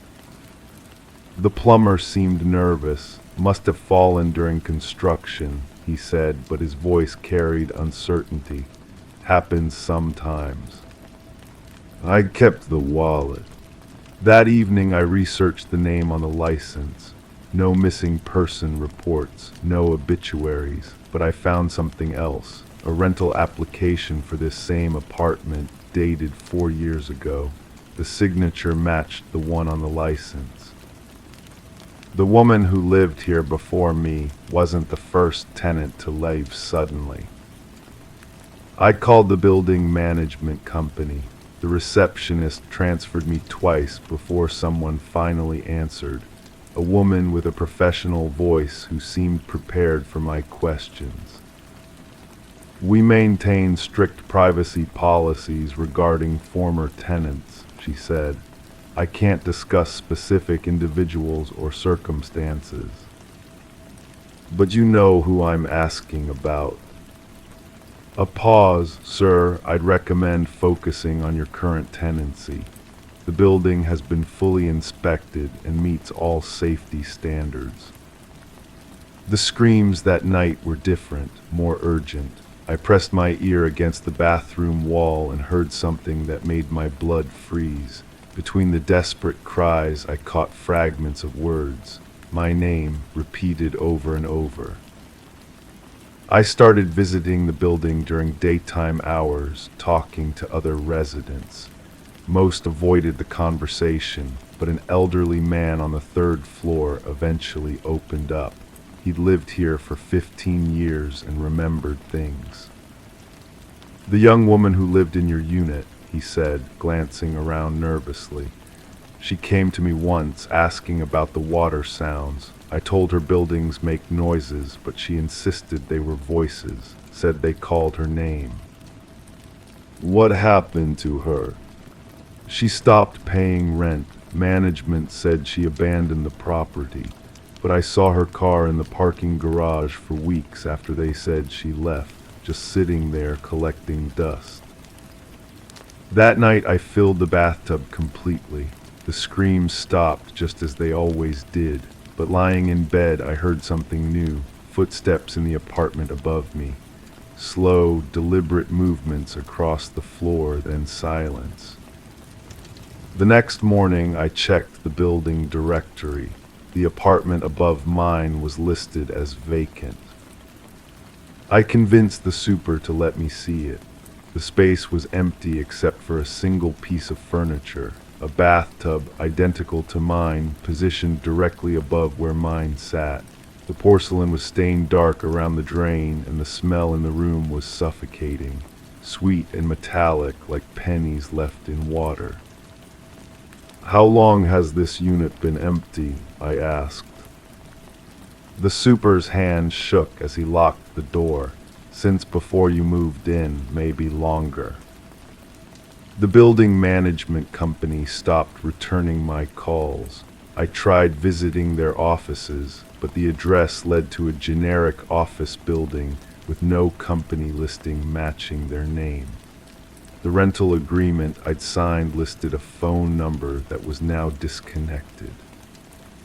I started documenting everything. Photos of the pipes, recordings of the sounds, copies of documents. But each time I played back the audio, I heard only silence. The photos showed normal plumbing. The wallet I'd found was missing from where I'd left it. A woman at the local library helped me research the building's history. The records showed a pattern stretching back decades. Young women living alone, abandoning their apartments suddenly. Always the same unit, always the same circumstances. But look at this, she said, pointing to a newspaper clipping from 20 years ago. Police investigation. They found evidence of foul play but never pressed charges. The case was closed due to lack of evidence. The article mentioned a suspect, a building employee with access to all units. Someone who understood the plumbing system intimately. I confronted the super that evening, found him in the basement working on the boiler. When I mentioned the newspaper article, his hands stopped moving. You don't understand, he said quietly. Some buildings have history. Some sounds are better left alone. You know what happened to those women. He turned to face me, and I saw something in his eyes that made me step back. I know what happens to people who ask too many questions. The next morning I woke to find my apartment door unlocked. Nothing seemed disturbed, but the bathroom felt different. The air was thicker, and the pipes hummed with new intensity. I ran the bathtub full, as I always did. The screams stopped, but this time I noticed something else. The water level was dropping despite the closed drain. slowly, steadily, as if something beneath was pulling it down. I called the police. The officer who arrived was polite but dismissive. He listened to my story, examined the pipes, and found nothing unusual. Old buildings make strange noises, he said. Maybe consider finding a new place. But I couldn't leave, not yet, because I'd started recognizing the voices in the pipes. One of them sounded familiar, like the woman in the driver's license photo, like someone trying to warn me. The pattern was becoming clear. The building wasn't just hiding what happened to those women, it was hiding where they were. I spent the next week investigating the basement, found architectural plans that didn't match the building's current layout, discovered sealed passages and blocked access points. The plumbing system was more complex than it appeared, with additional pipes leading to spaces that shouldn't exist. The super caught me down there. This time he wasn't alone. 2 other men, both with the same dead expression in their eyes. "You should have listened," he said. I ran. Now I'm writing this from another location, but I can still hear them. The voices have followed me. They're not in the pipes anymore. They're in my head, telling me things about the building, about the women, about what's buried beneath the foundation. The screams aren't just coming from the pipes. They're coming from somewhere much deeper. Somewhere that's been collecting voices for years, keeping them trapped in the water system, making them echo through the building like a permanent reminder of what happens to people who discover the truth. I've tried to contact the authorities again, but my phone calls aren't going through. My emails bounce back. The police report I filed has disappeared from their system. The building is still there, people still live in it. Young women still move into that same unit, drawn by the reasonable rent and convenient location. They probably hear the sounds too at first, but then they learn to run the bathtub full, to leave it sitting overnight, to ignore the voices calling their names. Until they can't ignore them anymore. The water is still running somewhere. I can hear it through the walls, through the floors, through the spaces between spaces. It's calling my name now, too. The same desperate play that echoed through those pipes that brought me to this point. I understand now why the previous tenant left her furniture behind, why she never came back for her security deposit, why her car sat in the parking garage for weeks after everyone believed she was gone. She didn't leave. None of them did. And now I know why the screams only stop when the bathtub is full. It's not the water that silences them. It's the weight of what's pressing down from above. Crime 9, it flickered constantly. When I unscrewed it, I saw it tiny, suspended in the filament, a shape, almost organic, like a curled leaf or a small hand. I smashed the bulb. The next morning it was screwed back in. And the shape had moved. I stared at that light bulb for what felt like forever, my coffee growing cold in my hands. The kitchen felt different now, like someone had shifted everything just slightly to the left. The morning light streaming through the window seemed wrong somehow, too bright, too sharp. I reached up and unscrewed the bulb again, holding it close to my face. The shape was still there, but now it looked more like a twisted piece of metal than anything organic.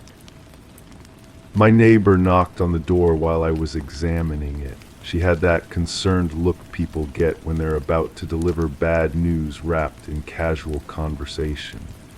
The woman who lived in the apartment above me had gone missing, she said.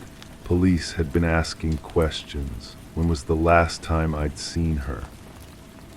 I couldn't remember. The days had been blending together lately, work and sleep and the constant flickering of that bulb. But I told her I'd keep an eye out the way neighbors do. She nodded and left, but not before glancing at the broken glass scattered across my kitchen counter. That evening I found myself standing outside the missing woman's door. The hallway smelled like cleaning solution and something else, something sweet and cloying that made my stomach turn. I pressed my ear to the door, listening for any sign of movement inside. Silence, but not the comfortable kind, the heavy, expectant silence that comes before something breaks. The superintendent let me in the next day. He said the police had already been through everything, but maybe I'd noticed something they missed. The apartment looked exactly like mine, same layout, same fixtures, same cheap laminate flooring. But there was a smell here, that same sweet smell from the hallway, stronger now. It seemed to be coming from the kitchen. I found myself drawn to the light fixture above the sink. Another bulb identical to mine. I unscrewed it carefully, holding my breath, empty, clean, normal. But when I looked closer at the socket, I saw something that made my hands shake. Tiny scratches around the threads, as if someone had been screwing and unscrewing bulbs repeatedly, obsessively. The woman's mail was still piled on her counter. Bills, advertisements, a handwritten letter from someone who signed it, thinking of you always. The handwriting was shaky, uncertain, like someone had been writing in the dark. I recognized that handwriting. I'd seen it before in my own mailbox, on notes slipped under my door. Little messages I'd thought were from building management or fellow tenants. Check your lights, one had said. They're watching through the glass. I'd thrown those notes away, dismissing them as the ramblings of someone unstable. But now, standing in this empty apartment that smelled like decay and cleaning solution, I felt a chill that had nothing to do with the temperature. The police report was public record. I requested it, telling myself I was just being a good neighbor, just trying to help. But when I read it in the fluorescent-lit government building, surrounded by the rustle of papers and the murmur of bureaucratic voices, I felt something shift in my chest. The woman had been calling the police for weeks before she disappeared. Complaints about harassment, about someone entering her apartment, about lights that flickered at all hours. They'd filed the reports dutifully, but there was a note in the margin: possible psychological disturbance. Recommend mental health evaluation. She'd never gotten that evaluation.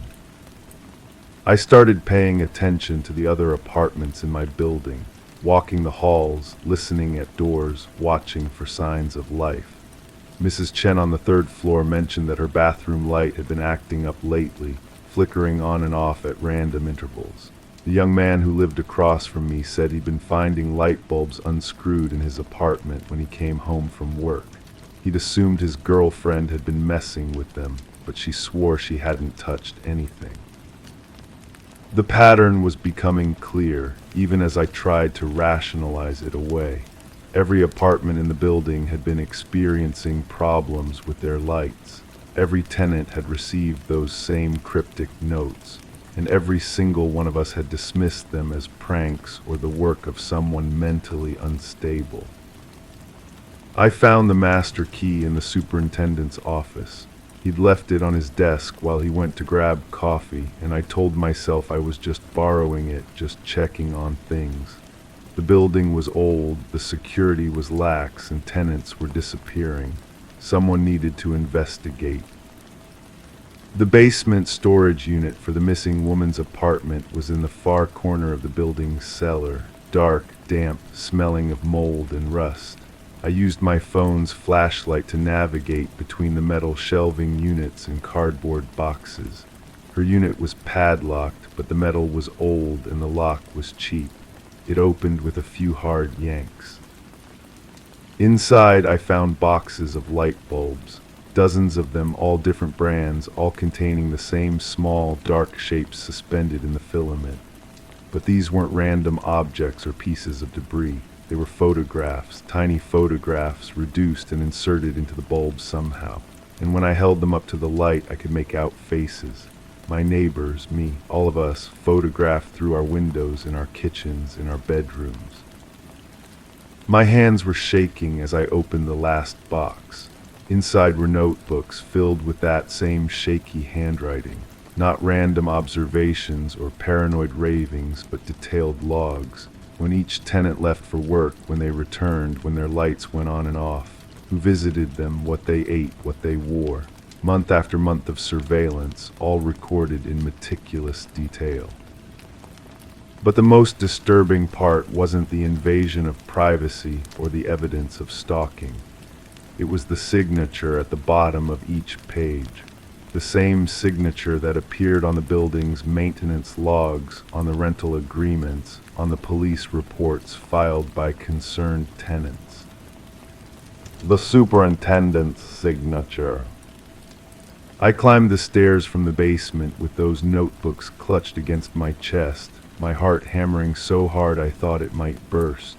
Every shadow looked like a person. Every creak of the old building's bones sounded like footsteps. I reached my floor and fumbled with my keys, desperate to get inside, to lock the door, to call the police. But my door was already open. The superintendent was standing in my kitchen, holding a light bulb. He looked older than I remembered, more tired. His hands were steady as he screwed the bulb into the socket above my sink, but his eyes were wild, unfocused. "You found them," he said, not looking at me. "I knew you would eventually. You're the curious type, always poking around, always asking questions." I wanted to run, to scream, to demand answers. Instead, I heard myself ask, "Where is she?" He flicked the switch and the new bulb lit up, casting harsh shadows across the kitchen. She got too close, started putting things together just like you're doing now, started asking the right questions. "What questions?" He smiled, and it was the saddest expression I'd ever seen. She wanted to know why I was watching, why I needed to see into every apartment, every life. She thought I was some kind of predator. "Weren't you?" "I was protecting them, all of you." He gestured toward the window, toward the city beyond. "You don't understand what it's like out there. The real predators, the ones who don't just watch. They come at night when people are alone, when they think they're safe behind their locks and their routine." I backed toward the door, but he didn't try to stop me. He just kept talking, his voice growing more distant, more detached. She was different from the others. She fought back. When she realized what I was doing, she didn't just call the police. She started investigating me, following me, trying to expose me. He laughed, but there was no humor in it. She thought she was so clever, leaving me those notes about the lights, making me think I was the one being watched. "You killed her." "I protected her from them, from the real monsters." He looked at me then, really looked at me, and I saw something broken in his eyes. "Just like I protected all of you, every night watching, making sure you were safe, making sure nothing happened to you." I made it to the door, but his voice followed me into the hallway.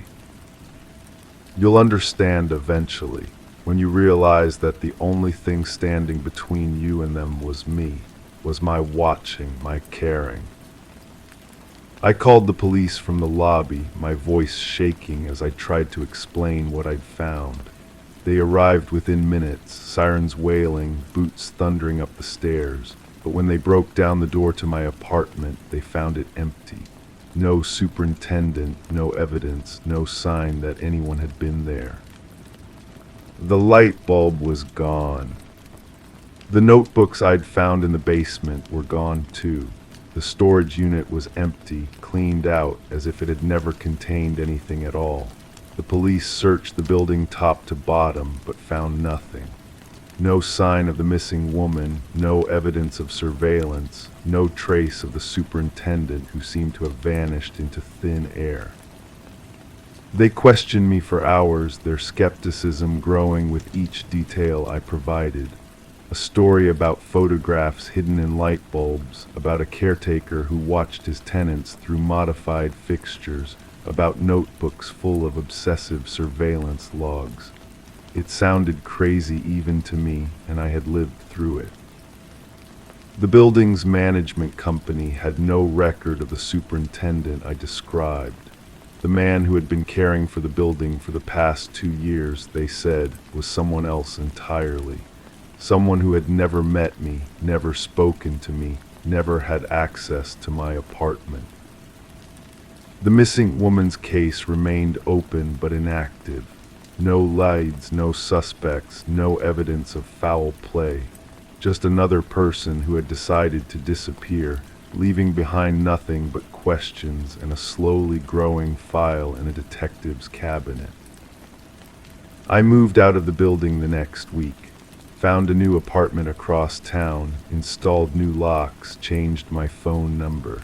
But I still find myself checking the light bulbs in every room, unscrewing them, holding them up to the light, searching for shapes that shouldn't be there. Sometimes I think I see them, tiny dark spots suspended in the filament, watching me from behind the glass. But when I look closer, they're always just air bubbles or manufacturing defects, normal imperfections in normal bulbs. The flickering started again last month, just one bulb in the kitchen above the sink. I've replaced it 3 times, but it keeps happening. A steady, rhythmic pulse that seems to follow no pattern I can understand. I know I should call someone, an electrician maybe, or the building's maintenance crew.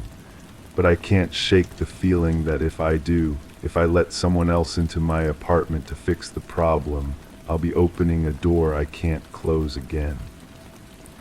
So I leave it flickering, and sometimes when I'm standing at the sink washing dishes or making coffee, I catch myself looking up at it, watching it pulse in the darkness, wondering if somewhere someone is watching back. The woman upstairs has been very quiet lately. I haven't heard her footsteps or her television or her phone calls through the thin walls. When I pass her door in the hallway, I can smell that same sweet, cloying scent that I remember from before. I haven't knocked to check on her. I probably should. Crime 10, ash fell for days. I hadn't used the fireplace. Still, the grate filled slowly with charred bits of something too thick to be wood. I called a sweep. He found bricks sealed in tight, no flue, no passage, just solid wall behind. But the ash kept coming. And sometimes I hear footsteps in the hearth. The house came with its secrets. I should have known that when I signed the papers. The previous owner had vanished without explanation, leaving behind furniture covered in dust sheets and a smell that lingered in the walls like old smoke. The realtor spoke too quickly, her smile too bright when she mentioned the price reduction. I moved in during autumn when the leaves turned the color of dried blood and the air carried promises of winter. The fireplace dominated the living room, its dark mouth yawning wide, framed by ornate stonework that belonged to an earlier century. I imagined cozy evenings, flames dancing against my face while I read detective novels.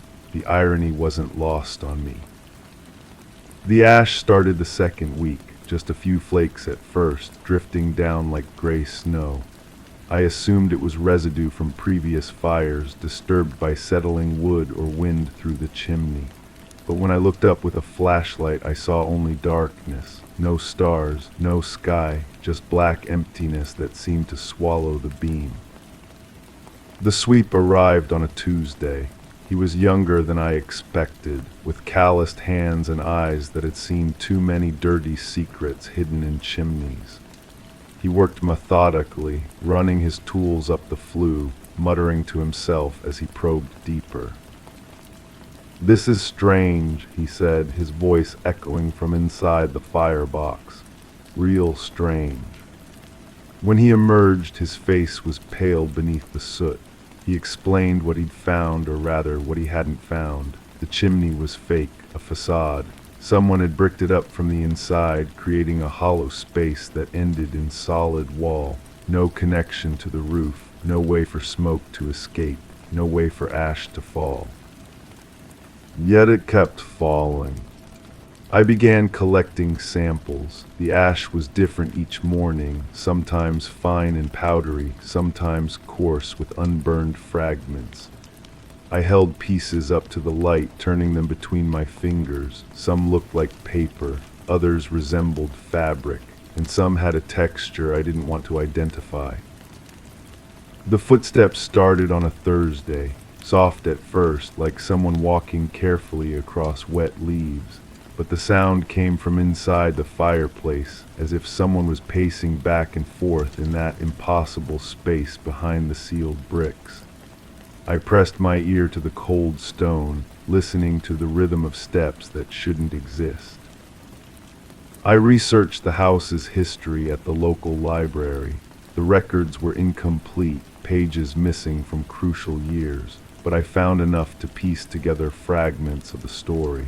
The house had belonged to a doctor who practiced here for decades. His wife had died young under mysterious circumstances. Then his daughter had vanished without a trace. The doctor himself had been found dead in his study, apparently from natural causes, though the report mentioned unusual circumstances that were never fully explained. The librarian, an elderly woman with careful eyes, watched me from behind her desk as I copied information. When I asked about the doctor's family, she glanced around nervously before leaning closer. "Some houses hold their secrets tight," she whispered. "Some things are better left buried." But I couldn't leave it alone. The ash continued to fall and the footsteps grew louder. I began to recognize patterns in the sound, the same route repeated endlessly, as if someone was trapped in an endless loop of pacing.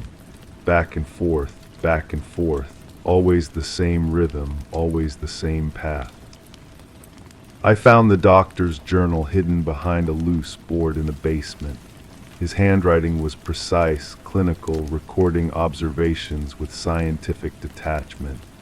The entries began normally, patient visits, treatment notes, personal reflections. But as I read deeper, the tone changed. He wrote about his wife's illness, her gradual decline, his growing desperation to save her. Then came entries about experimental treatments, procedures he couldn't perform in his office, methods that required privacy and discretion. The final entries were different. Fragmented, guilt-ridden. He wrote about mistakes, about actions that couldn't be undone, about the weight of secrets that pressed down like stones. He mentioned the fireplace repeatedly, how it had served purposes beyond warmth, how it had become something else entirely. I realized I wasn't the first to investigate. Other residents had lived here briefly, asking questions, making inquiries. They'd all left suddenly, abandoning their leases, their security deposits, their belongings. The pattern repeated every few years. Someone would move in, become curious about the house's history, then disappear without explanation. The ash changed color. What had been gray became darker, almost black, with red flecks that caught the light like tiny jewels. The smell changed too, sweet and cloying, like flowers left too long in water. I began to understand what I was breathing, what was coating my lungs with each inhalation. I called the police. The officer who responded was polite but dismissive. He looked at my samples, listened to my concerns, made notes in a small pad, but his eyes held the same careful distance I'd seen in the librarian's face. He knew something. They all knew something. "Old houses make strange noises," he said, closing his notebook. "Settling foundations, wind in the walls, nothing to worry about." But he didn't meet my eyes when he spoke, and he left quickly, as if the house itself made him uncomfortable.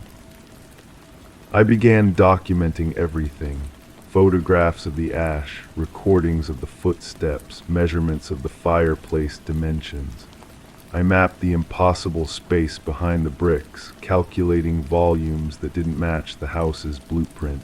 Something was wrong with the geometry, as if the space inside was larger than the space outside. The footsteps became more frequent, not just occasional pacing, but constant movement.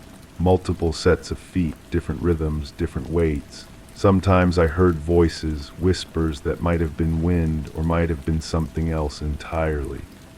The sounds were clearest in the early morning when the house was quiet and the world outside hadn't yet awakened. I found photographs in the doctor's desk, his wife, beautiful and young, standing beside the fireplace when it was new. His daughter, a child with serious eyes, playing with dolls in the same room. But as I studied the images more closely, I noticed details that made my skin crawl. The wife's smile was strained, her eyes hollow. The daughter's toys were arranged in patterns that looked ritualistic, deliberate. And in the background of every photograph, the fireplace gaped like a wound. The truth came to me gradually, like water seeping through cracks in a foundation. The doctor hadn't just practiced medicine in this house. He'd experimented, pushed boundaries, crossed lines that shouldn't be crossed. His wife's death hadn't been from illness, it had been from his attempts to cure her. His daughter's disappearance hadn't been mysterious, it had been necessary to cover his tracks. The fireplace had been his incinerator, his disposal method, his secret. And somehow, impossibly, it was still working. The ash wasn't falling from above. It was rising from below, from a space that existed outside normal physics, outside normal time. The footsteps weren't echoes, they were ongoing, endless, the sound of people who couldn't rest, couldn't escape, couldn't find peace. I should have left then, packed my things and walked away like all the others before me, but I couldn't.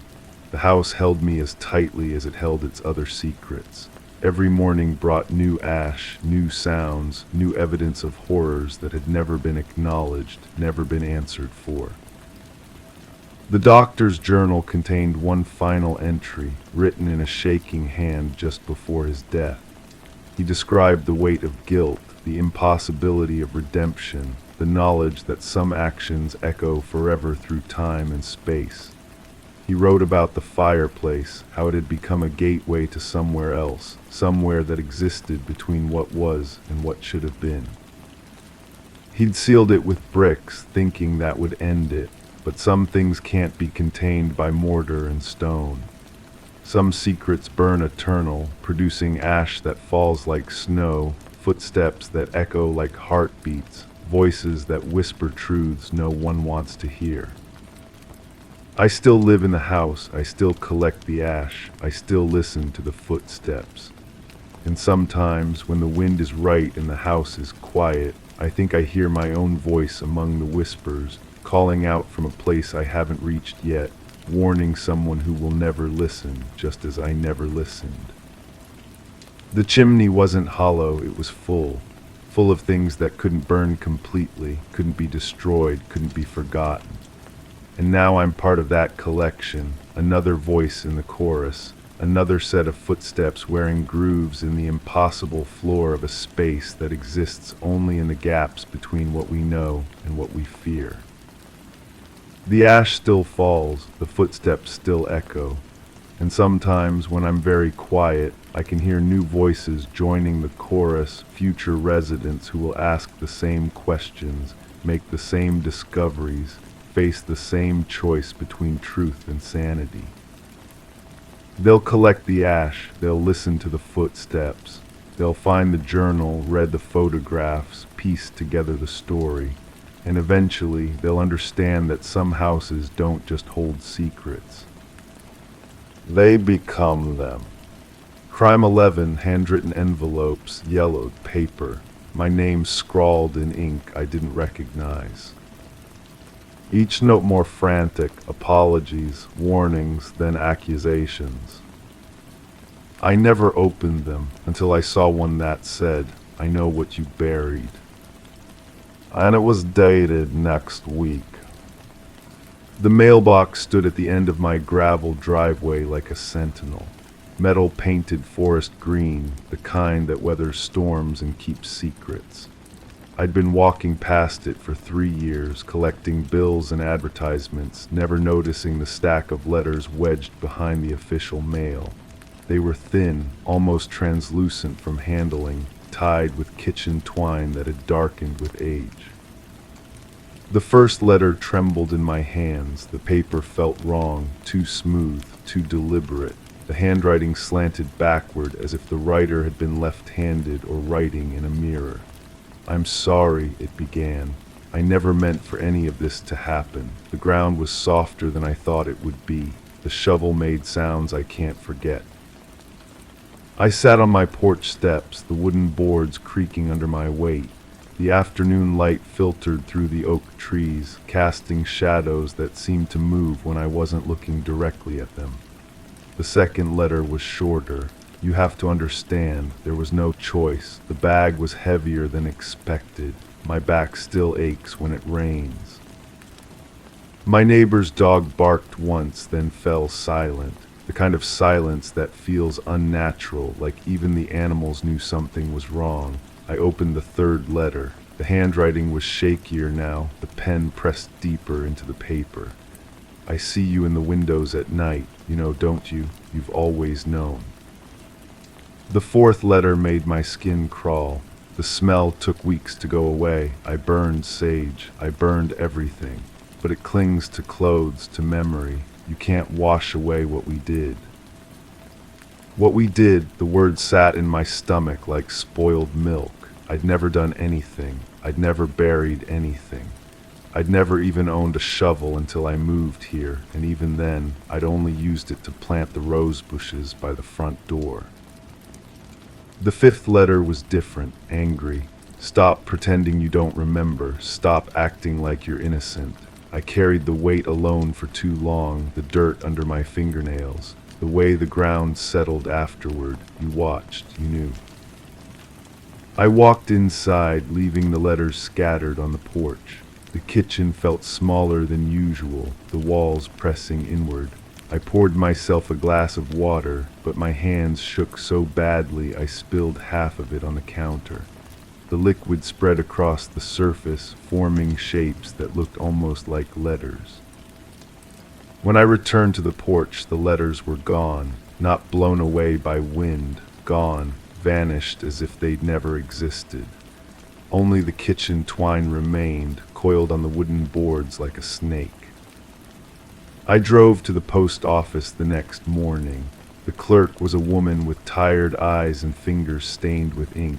She flipped through a logbook, her movements mechanical and precise. "No," she said without looking up. "No letters have been delivered to your address in the past month. Are you sure you have the right postal code?" I was sure. I'd been sure of everything until I found those letters. The local police station smelled like coffee and disappointment. The officer who took my statement was young, with a badge that still gleamed.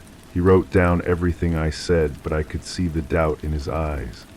"So you found letters," he said slowly, "but now they're gone, and you don't know who wrote them." The handwriting was distinctive, I insisted. Left-handed, or maybe they were writing with their non-dominant hand. People do that sometimes when they're trying to disguise their writing. He nodded, but his pen had stopped moving, and these letters mentioned burying something. "Well, yes, but you don't know what." "No, and you don't know where." I shook my head. The officer closed his notepad. "If you find any physical evidence, bring it in. Until then, there's not much we can do." I spent the evening walking around my property. The ground was normal, grass, dirt, the usual collection of rocks and fallen branches. But I found myself looking for disturbed earth, for places where the grass grew differently, for signs that something had been buried and covered up. The rose bushes by the front door bothered me. I'd planted them myself, but now I couldn't remember why I'd chosen that particular spot. The soil had been loose there, easier to dig than anywhere else. I'd thought it was lucky at the time. That night I dreamed of digging, not the careful, methodical digging of gardening, but frantic, desperate digging. In the dream, my hands were covered in dirt, and someone was watching me from the kitchen window. When I woke up, there was soil under my fingernails. I hadn't been outside since the afternoon before. The next day I found a shovel in my garage. It was old, the metal blade nicked and stained. I'd never seen it before, but it felt familiar in my hands. The weight was right. The grip fit perfectly. When I held it, I could almost remember using it. I dug up the rose bushes. The roots came up easily, too easily for plants that had been growing for 3 years. Underneath, the soil was dark and rich. It smelled like rain and something else, something organic and wrong. I kept digging. The hole grew deeper, wider. My back ached, but I couldn't stop. The rhythm was hypnotic. Scoop, lift, dump, scoop, lift, dump. The sound of the shovel cutting through earth became the only sound in the world. 2 feet down, I hit something solid. Not rock, not root, something wrapped in plastic. I brushed away the dirt with my hands, my heart hammering against my ribs. The plastic was thick, industrial, the kind used for construction or disposal. Through the translucent material, I could see fabric, dark fabric, and something else, something that might have been hair. I sat back on my heels, staring into the hole.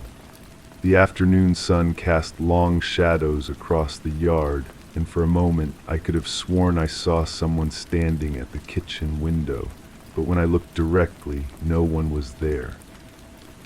I covered the hole carefully, methodically. I replanted the rose bushes, watering them until the soil was dark and settled. By the time I finished, the sun was setting, and the yard looked exactly as it had that morning. But I knew what was underneath. That night I found another letter in my mailbox. This one was different. The paper was fresh, the ink still wet. The handwriting was mine. I remember now, it said. I remember digging. I remember the weight. I remember watching from the kitchen window while someone else covered it up. I remember forgetting on purpose. I remember choosing to forget. At the bottom, in the same handwriting, were the words. The mailbox held old letters, but the newest one was always the hardest to read. I looked at the date on the letter. It was tomorrow's date. Written in my hand, in ink I didn't remember buying, about memories I didn't remember having. I walked back to the house, leaving the letter in the mailbox.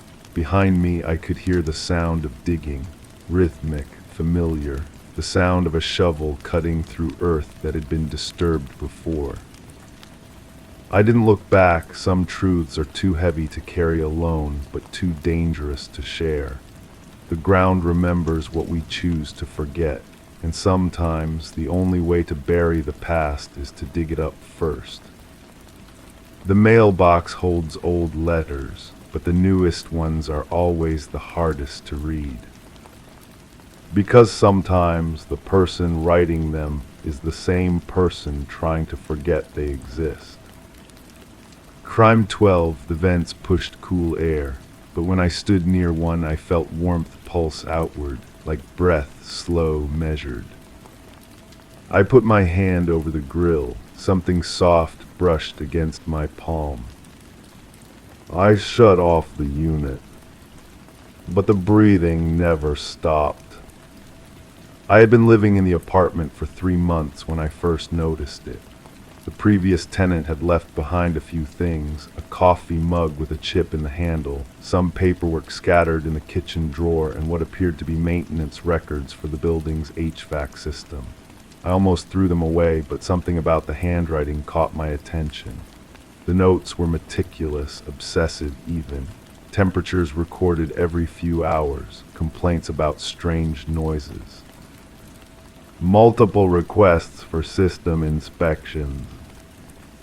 The property manager, a woman with tired eyes and paint-stained fingers, had mentioned that the previous tenant had been particular about the air conditioning. She said it with the kind of smile that suggests there's more to the story, but I didn't press. I was grateful to have found an affordable place in such a competitive market.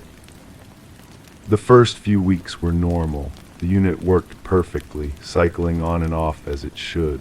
But then I started noticing the inconsistencies. The thermostat would read one temperature, but the air coming from the vents felt different. Sometimes warmer, sometimes with an almost humid quality that didn't match the settings. I began keeping my own log, partly out of curiosity and partly because I was starting to understand why the previous tenant had been so meticulous. There were patterns that didn't make sense. The system would run for exactly the same duration each cycle, regardless of the temperature differential.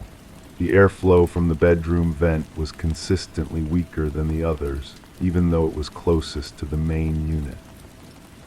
The building's maintenance man, an elderly gentleman with calloused hands and a slow way of speaking, came by when I called about the irregularities. He spent an hour examining the system, checking filters, testing airflow.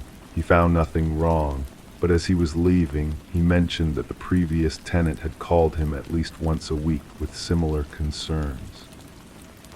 She was convinced something was living in the ducts, he said, shaking his head. I must have crawled through every inch of that system, never found anything but dust and the occasional dead bug. That night I lay in bed listening to the gentle hum of the air conditioner. It was a comforting sound, white noise that should have helped me sleep, but I found myself focusing on the subtle variations in the rhythm. It almost sounded like breathing. Deep inhale, slow exhale. The pauses between cycles felt too deliberate, too human. I started researching the building's history. It was older than I had initially thought, built in the early 80s during a time when construction standards were different.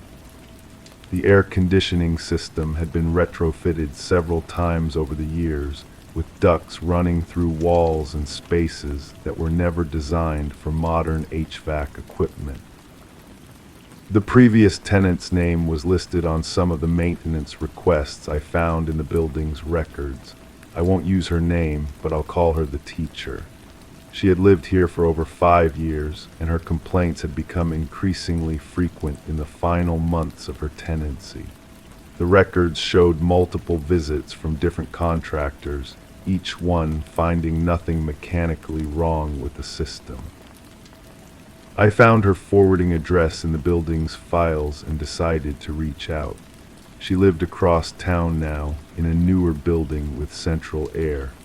When I called, she was initially reluctant to talk, but something in my voice must have convinced her that I wasn't crazy. "You feel it too, don't you?" she asked without preamble, the breathing. We met at a coffee shop halfway between our apartments. She was younger than I had expected, with nervous hands that constantly moved, adjusting her hair, turning her coffee cup, tapping against the table. She had been a substitute teacher, she explained, working at different schools throughout the district. The flexible schedule had been perfect for the apartment, since she was home during the day when the air conditioning ran most frequently. "It started small," she said, her voice barely above a whisper. "Just a feeling that something wasn't right. The air would feel different sometimes, like it was coming from somewhere else, somewhere that wasn't quite clean." She described the same inconsistencies I had noticed. The temperature variations, the strange cycling patterns, the way certain vents seemed to behave differently than others. But she had gone further in her investigation than I had. She had actually opened some of the vent covers, crawled into the spaces between walls, traced the ductwork as far as she could. "There are sections that don't make sense," she explained. ducts that lead to spaces that shouldn't exist, dead ends that feel like they connect to something, but you can't see what. She pulled out a folder of photographs she had taken during her explorations. The images were grainy, taken with a phone's flashlight in tight spaces, but they showed ductwork that seemed to branch off in unexpected directions. Some of the metal looked older than the rest, as if it had been part of an earlier system that was never completely removed. "I found something else," she said, hesitating before pulling out a small plastic bag. Inside was what looked like a piece of fabric, stained and torn. "It was caught on a junction near the bedroom vent. It's not from anything I owned." The fabric was a pale yellow, soft, but with an odd texture. It had been torn roughly, as if pulled free by force. There were dark stains on one edge that could have been anything: rust, dirt, or something else entirely. "The police wouldn't take it seriously," she continued. "They said it was probably just something left behind by a previous tenant or a maintenance worker, but I had been living there for 5 years. I knew every inch of that place. This wasn't there before." I asked her why she had finally moved out. She looked down at her hands, which had stopped moving for the first time during our conversation. "I started hearing more than just the breathing," she said. "There were sounds that seemed to come from inside the walls, not mechanical sounds, not the normal settling of a building. Sounds that seemed almost like movement, like something was in there moving around." She had set up a recording device near the bedroom vent, leaving it running overnight. The audio file she played for me was mostly the expected sounds of an air conditioning system: the hum of the motor, the whisper of air through ducts, the occasional click of the thermostat. But there were other sounds too. Soft scraping noises that didn't correspond to any normal system operation, and at one point what sounded distinctly like a muffled voice. "I enhanced the audio as much as I could," she said. "I think someone was trying to say something, but I could never make out the words." After our meeting, I returned to my apartment with a new sense of unease. The air conditioning was running when I walked in, filling the space with its familiar hum, but now I heard it differently. The rhythm that had seemed merely irregular before now felt deliberately paced. The breathing quality was unmistakable once you knew to listen for it. I decided to follow the teacher's example and investigate the ductwork myself. I started with the bedroom vent, the one with the consistently weaker airflow. The cover came off easily, revealing a square opening that led into darkness. I used my phone's flashlight to peer inside, but the beam only penetrated a few feet before being swallowed by the shadows. The space was larger than I had expected, with room to crawl if necessary. The metal ductwork was indeed a mixture of old and new, with sections that clearly belonged to different eras of construction. Some of the joints were sealed with what looked like recent work, while others seemed to have been there for decades. I followed the main duct toward what I assumed was the central unit, but the path curved in unexpected ways. The building's layout from the inside of the ducts didn't match what I thought I knew about the apartment structure. There were branches that led off into spaces that shouldn't exist, dead ends that felt like they should connect to something. And then I found it. In a junction between the bedroom and living room vents, tucked into a space that was barely large enough to accommodate it, was a small opening that had been sealed with newer metal and what looked like industrial adhesive. The seal was good, but not perfect. There was a gap along one edge, just large enough to allow air to pass through. I put my face close to the opening and breathed in. The air that came through was different from the rest of the system. It had a staleness to it, a quality that suggested it had been trapped in a confined space for a long time, and underneath that something else, a scent that was almost organic, almost human. I tried to pry the seal loose, but it had been applied with serious intent. This wasn't a quick patch job. Someone had wanted this opening closed permanently. The work was recent too, based on the condition of the metal and the type of adhesive used. I backed out of the ductwork and sat in my bedroom, staring at the vent. The air conditioning was still running, but now I could hear the difference in the airflow. Some of the air was coming from the main system, but some was seeping through from somewhere else, from the space behind the seal. I called the maintenance man and asked him about the sealed opening. He was quiet for a long time before answering. "That was done before I started working here," he said, "but I heard about it. There was some kind of problem with the original ductwork, something about a dead space that was causing airflow issues." He didn't sound convinced by his own explanation. When I pressed him for more details, he suggested I speak with the building's owner, a man who had inherited the property from his father and rarely visited in person. The owner was reluctant to meet, but agreed to a phone conversation. He sounded tired, like someone who had been asked these questions before and didn't enjoy the answers he had to give. "The building has a complicated history," he said. "When my father bought it, it had been vacant for several years. The previous owner had started some renovations but never finished them. There were spaces that had been created during construction that weren't part of the original design." He explained that when the air conditioning system was installed, the contractors had discovered a sealed room that wasn't on any of the building's blueprints. It was small, maybe the size of a closet, but it was completely enclosed within the walls of the building. The contractors had found it by accident when they were running new ductwork. "Was there anything in the room?" I asked. Another long pause. "You should talk to the contractors who found it. I can give you their contact information." The contracting company was still in business, though under new ownership. The man who answered the phone was the son of the original owner, and he remembered the job clearly. His father had died several years earlier, but had talked about the discovery frequently. "My dad never forgot about that room," he said. "It bothered him for years. He said it felt like someone had been living in there, but that was impossible. There was no way in or out except through the walls."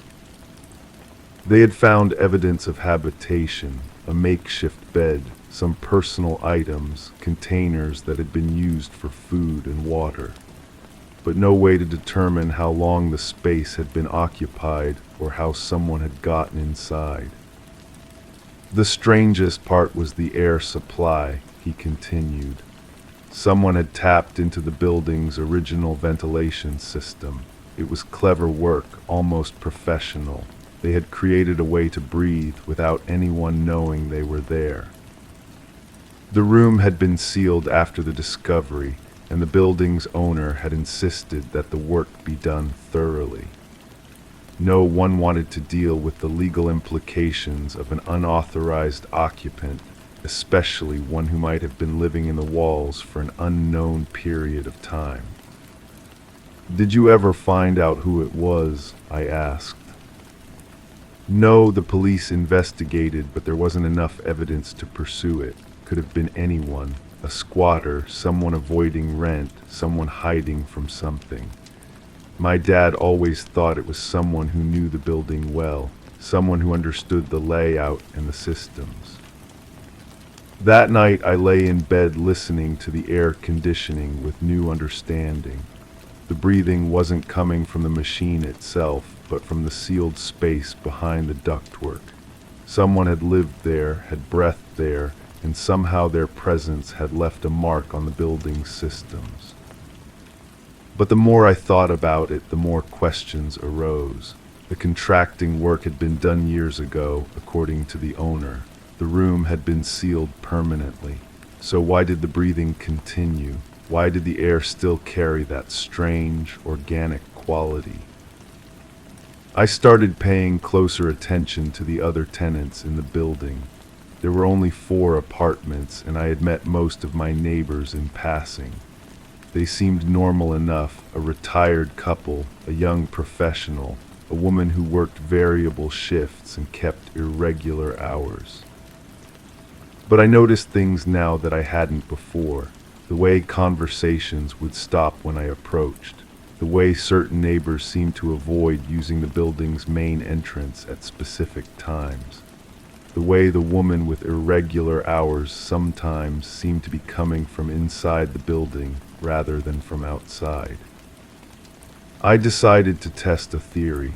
I started documenting the breathing patterns more carefully, noting not just when they occurred, but how they correlated with the movement of people in the building. The patterns were consistent in a way that suggested they weren't random. They followed a schedule, a rhythm that matched human activity. The breakthrough came when I realized that the breathing was strongest during times when the building should have been empty. When everyone was at work, when the retired couple was out shopping, when the young professional was traveling for business. The breathing was most noticeable when I should have been the only person in the building.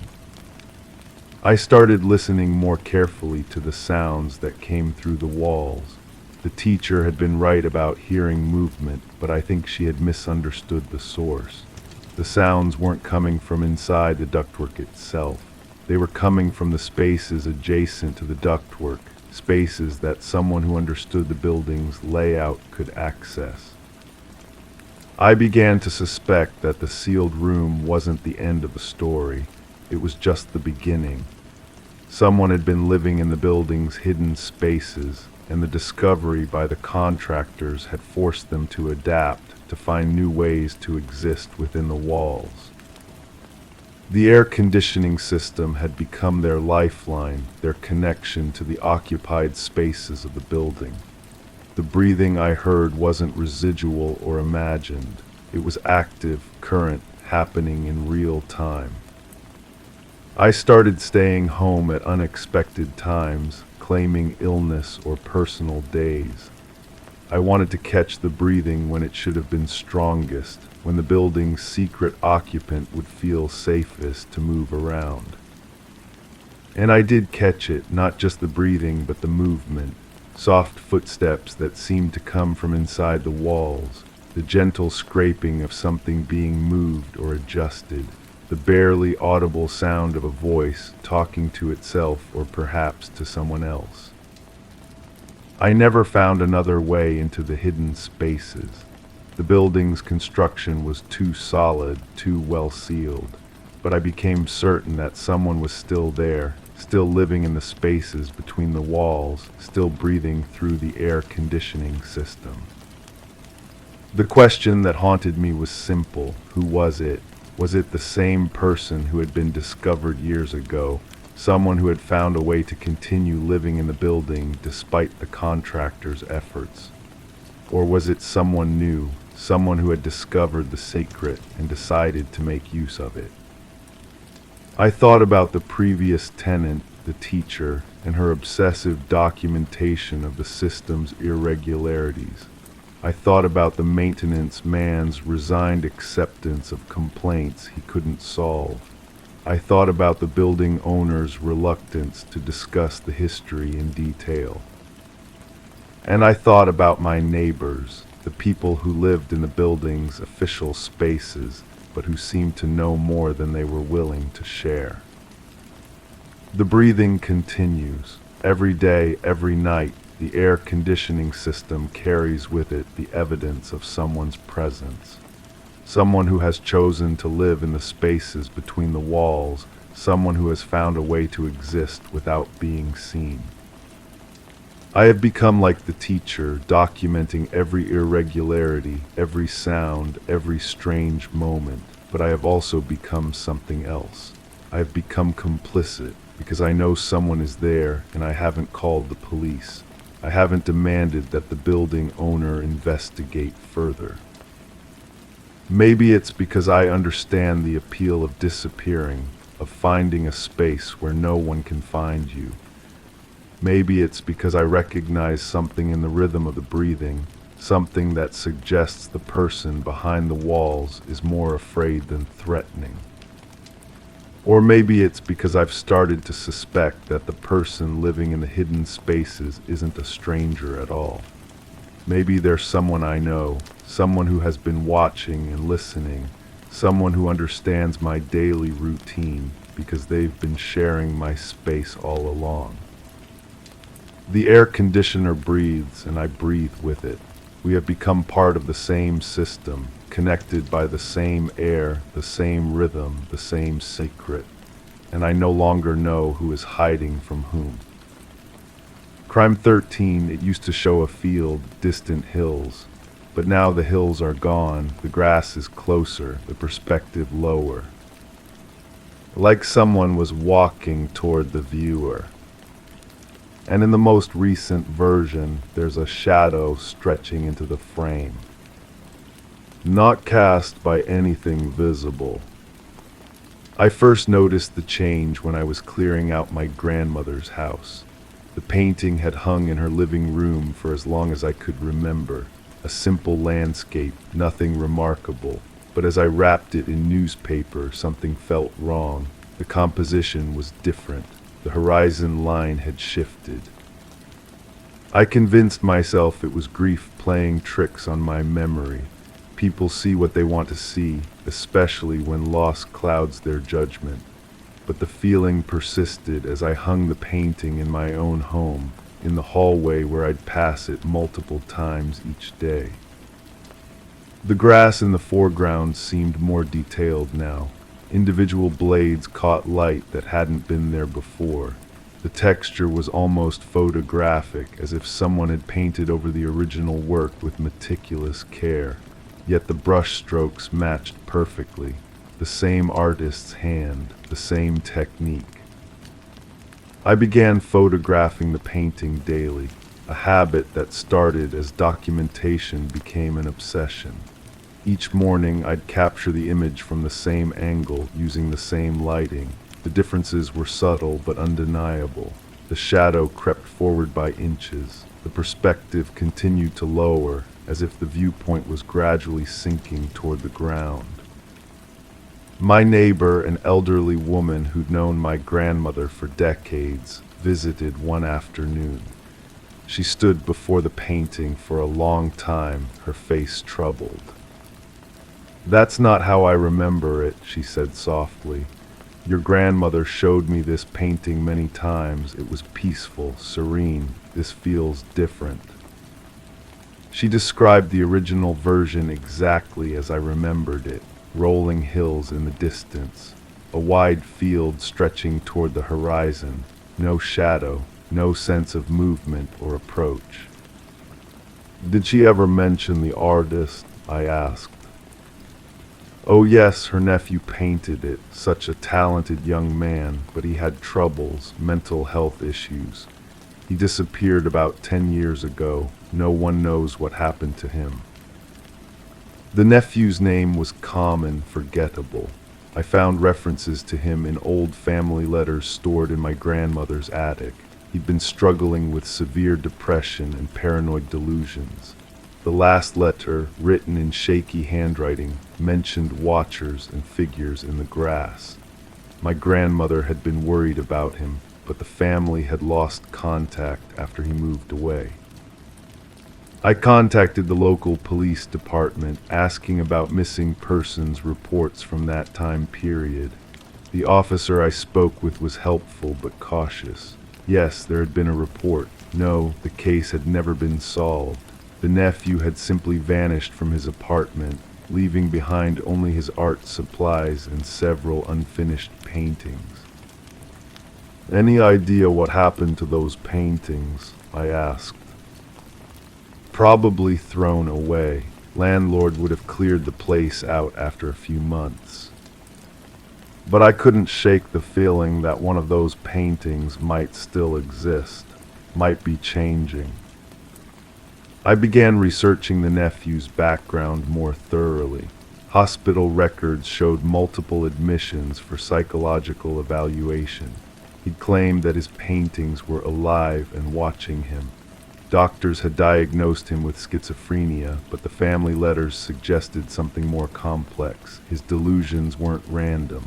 They were specific, consistent, always involving figures approaching through tall grass. The breakthrough came when I found his old therapist, now retired but willing to speak about her former patient. She remembered him clearly. He was convinced that his paintings were portals, she told me over coffee. That through them he could see things that were happening in real places. He'd paint a landscape, then claim he could watch events unfold within it. Of course, we treated it as a symptom of his condition. Did he ever mention a specific painting, one showing a field with hills? Her expression changed. He talked about that one constantly, said it was the clearest view he'd ever achieved. He could see everything happening in that field, including his own death. The room felt suddenly cold, his death.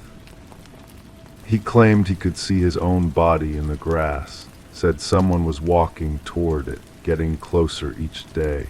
He became obsessed with the idea that when the figure reached him in the painting, he would die in real life. I left that meeting with trembling hands. The photograph I'd taken that morning showed the shadow now covering nearly half the canvas. The perspective had lowered even further, as if the viewpoint was now at ground level, looking up through the grass. That evening I called the police officer again. This time I asked about the location where the nephew had last been seen. The description matched the landscape in the painting perfectly. A field outside town, bordered by hills, accessible by a dirt road that few people traveled. We searched that area thoroughly, the officer assured me. Multiple times, dogs, helicopters, ground teams, nothing. But I knew I had to see the place myself. The drive took me through winding country roads until I reached a gate marked with faded "no trespassing" signs. The field beyond was exactly as depicted in the painting. Every detail matched: the roll of the hills, the texture of the grass, the way the light fell across the landscape. I walked into the field, my footsteps muffled by the thick grass. The silence was oppressive, broken only by the whisper of wind through the stalks. I moved slowly, searching for any sign of disturbance, any indication that someone had been here. The grass was tall enough to hide a body, dense enough to preserve remains for years. As I pushed deeper into the field, I realized how easy it would be for someone to disappear here. How simple it would be to walk into this place and never walk out. I found him near the center of the field. The bones were scattered but still recognizable as human. Clothing fragments clung to the skeletal remains. A wallet, weathered but intact, contained identification. The nephew's face stared back at me from a driver's license that had expired years ago. But there was something else, something that made my blood run cold. Fresh footprints in the soft earth around the remains, large boots, leading away from the bones in a straight line toward the edge of the field. Recent prints made within the last few days. Someone had been here, someone who knew exactly where to look. I called the police, but by the time they arrived, the footprints had been obscured by wind and rain. The officers took my statement, photographed the scene, and promised a full investigation. But I could see the skepticism in their eyes. They thought I was another amateur detective, trying to solve a cold case with amateur theories. That night I stood before the painting again. The shadow now covered the entire canvas except for a small strip at the top. The perspective had reached its lowest point, as if the viewer was lying on the ground, looking up through the grass. And in the newest version, I could see something else. A figure standing at the edge of the frame, tall, indistinct, watching. I realized then that the painting had never been showing the nephew's death. It had been showing mine. The nephew had painted what he could see, and what he could see was someone walking through that field, approaching the spot where his body lay, someone who would eventually find him, someone who would take his place in the painting's vision. The footprints I'd found hadn't been left by someone else. They'd been my own, made during visits I couldn't remember. The painting had been calling me to that field day after day until I'd finally answered. I tried to remove the painting from my wall, but my hands wouldn't obey. I tried to turn away, but my eyes kept returning to the canvas. The figure in the frame was clearer now, familiar. It was me, standing in the field where I'd found the bones, where I'd left my own footprints, where I'd felt the grass whisper my name. The painting shows truth, always has. The nephew had seen his own death because he'd been painting his own future, and now it was painting mine. I understand now why he disappeared. The painting doesn't just show what will happen, it makes it happen. Each day, as the perspective changes, as the shadow advances, as the figure approaches, the viewer is drawn deeper into the scene, until there's no distinction between the painting and reality, until you become part of the landscape forever. The police investigation into the nephew's death was brief. They ruled it a suicide despite the lack of evidence. Case closed, file archived, another missing person found, another statistic resolved. But I know better. I know the painting will continue to change. The shadow will retreat, the perspective will rise, and eventually someone else will inherit the canvas. Someone else will notice the subtle shifts in composition. Someone else will feel compelled to investigate. And the cycle will begin again. The painting hangs in my hallway still. I pass it multiple times each day, but I no longer look at it directly. I've learned to keep my eyes averted, to focus on the floor or the opposite wall, because when I do look, I see the figure more clearly, see it waiting at the edge of the frame. Waiting for the next viewer to notice the changes, the next person to wonder why the perspective keeps shifting, the next soul to walk into that field and discover what lies hidden in the grass. The painting never lies, it only shows what it sees, and what it sees is always the same thing. Someone walking toward the viewer, someone approaching through the tall grass, someone who doesn't realize they're already part of the landscape. Someone who thinks they're solving a mystery when they're actually fulfilling a prophecy. The hills are gone now, the grass is closer, the perspective lower. Like someone was walking toward the viewer. And in the most recent version, there's a shadow stretching into the frame. Not cast by anything visible, but cast by someone who no longer exists outside the painting. Crime 14 I scrubbed, swept, polished, every surface spotless. Then muddy footprints appeared, small, bare, leading in from nowhere. I watched them form once, materializing print by print. And at the end of the trail, something was breathing. The detective assigned to the case had kind eyes but tired hands. She held her pen like it weighed more than it should. When I told her about the footprints, she wrote something down, then looked at me with that expression I was starting to recognize. The one that said she'd heard stranger things, but not by much. You mentioned the child next door, she said, flipping through her notepad. The one who went missing. I nodded. The little girl had vanished 3 weeks ago. The whole neighborhood had searched. Volunteers combed through every yard, every basement, every forgotten corner where a child might hide or be hidden. They found nothing. Not a shoe, not a strand of hair, not even a clear timeline of when she'd last been seen.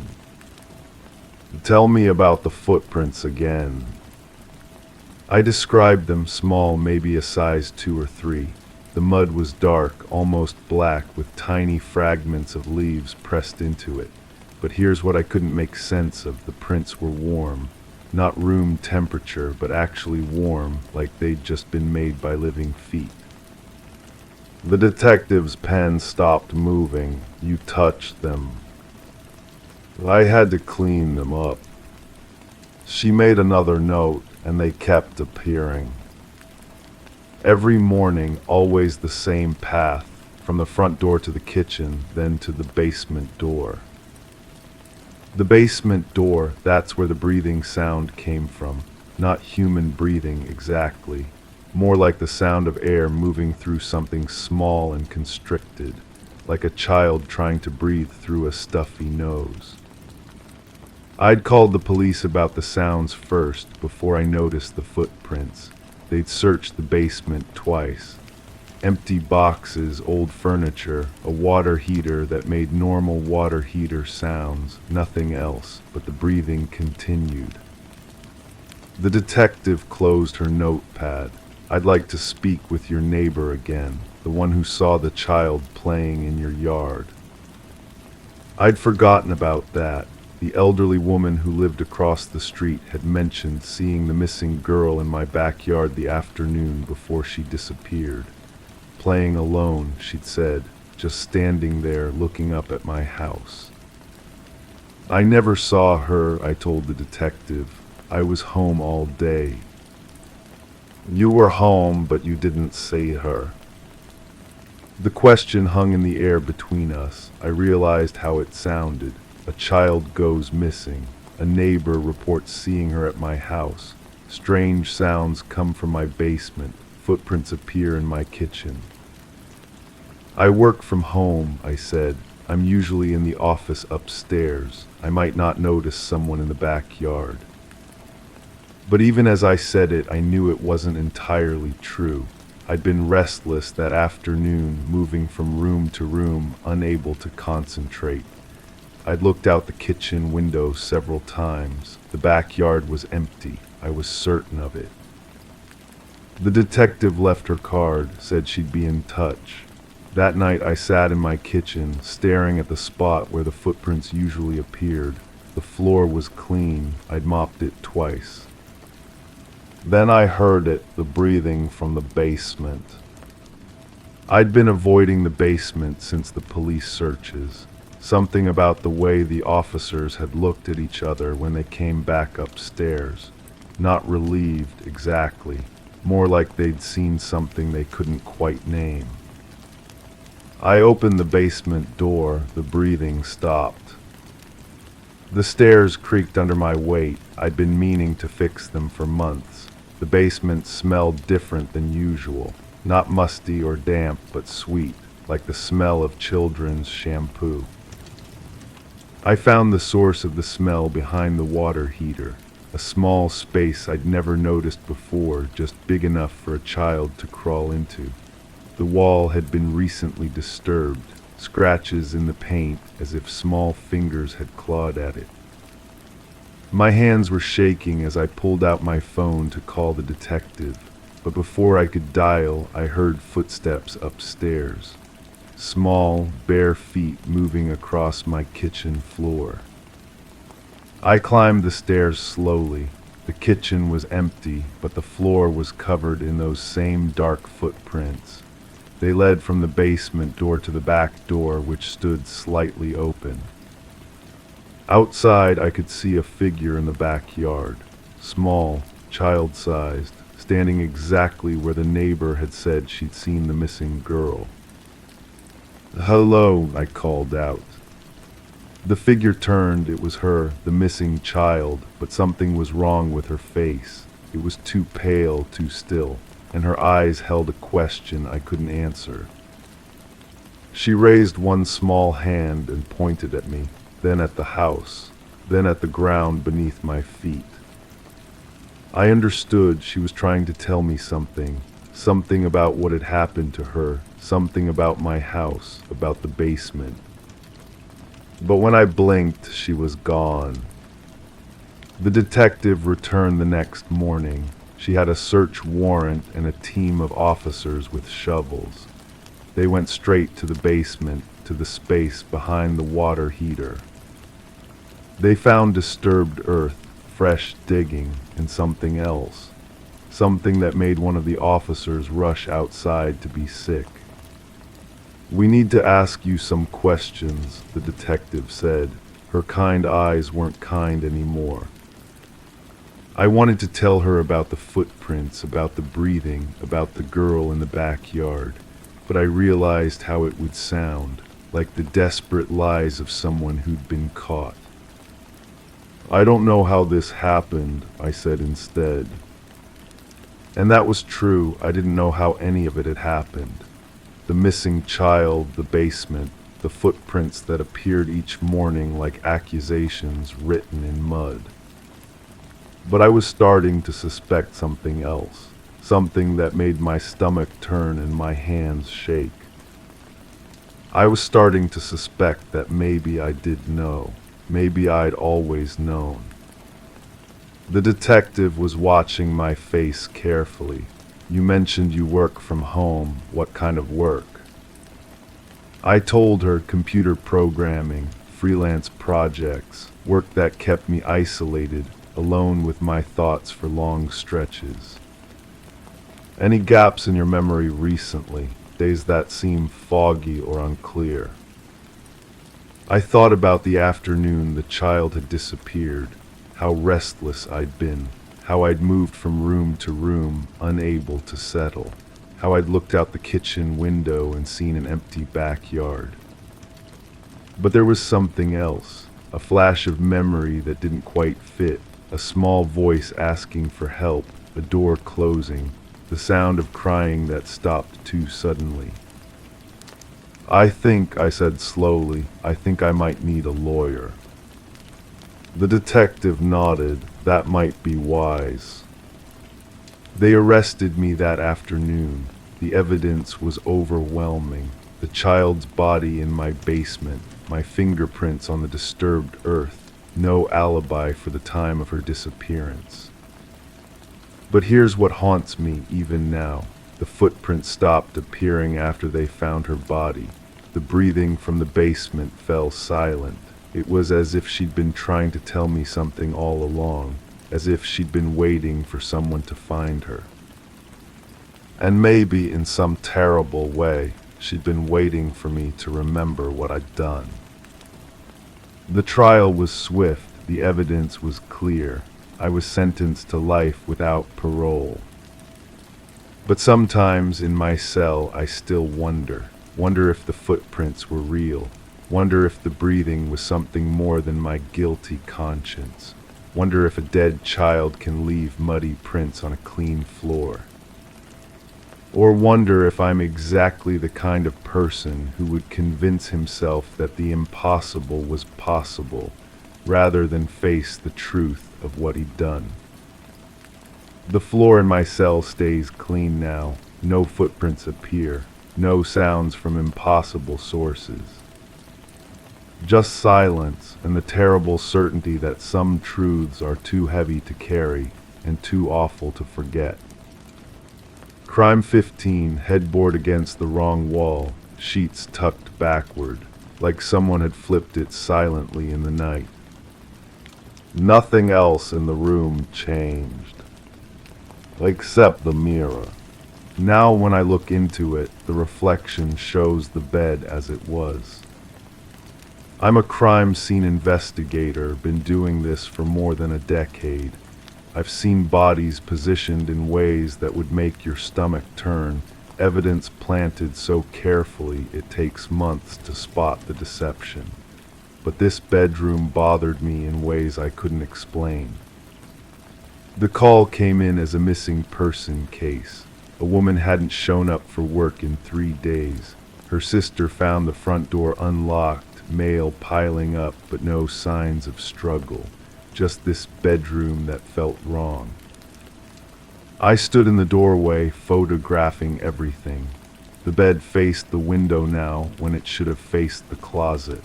I knew this because there were carpet impressions where the legs used to sit, deep rectangles in the fibers like the bed had been there for years. The sheets were hospital corner tight, but tucked under the wrong side. Someone had remade the bed after moving it, but their muscle memory betrayed them. They tucked it like the headboard was still against the other wall. I called the sister back in. She was fidgeting with her purse strap, eyes darting around the room but never quite landing on the bed. "Did she ever rearrange furniture?" I asked.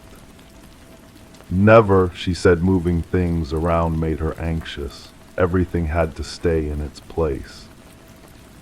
The mirror threw me off the most. It was one of those old vanity mirrors, the kind that tilts. When I looked into it from where I stood, I could see the bed's reflection. But the reflection showed the bed in its original position, headboard against the closet wall. I walked closer to the mirror. The reflection shifted, and suddenly I was looking at the bed as it actually was, turned around. I spent the next hour testing different angles, trying to understand what I was seeing. The mirror's surface was clean, no scratches or distortions, but from certain positions it seemed to show the room's past configuration. The sister was still there, sitting on the living room couch when I came back out. "Can you tell me about the mirror in the bedroom?" Her fingers stopped moving on the purse strap. "What about it? How long has it been there?" "Since she moved in. She bought it at an estate sale. Said it made the room feel bigger." I pulled out my notepad, wrote down everything I could remember about the mirror's positioning. Then I asked her to walk me through the last time she'd been in the house. 2 weeks ago, we had coffee in the kitchen. I didn't go in the bedroom. Before that, maybe a month, I helped her hang some pictures.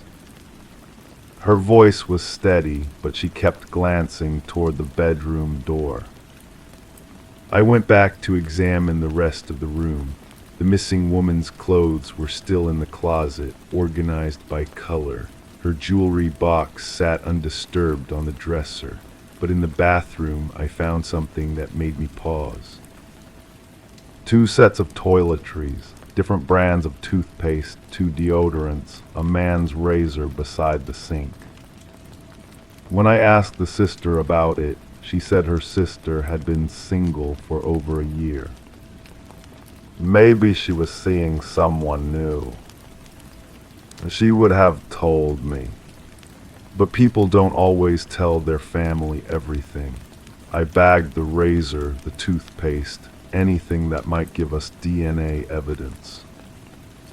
The next morning I came back alone.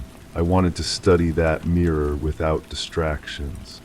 I brought a video camera, thinking I could capture whatever optical illusion was happening. The bedroom felt different in the morning light, colder. I set up the camera facing the mirror and started recording. Through the viewfinder, I watched myself move around the room. The mirror's reflection looked normal now, showing exactly what should be there.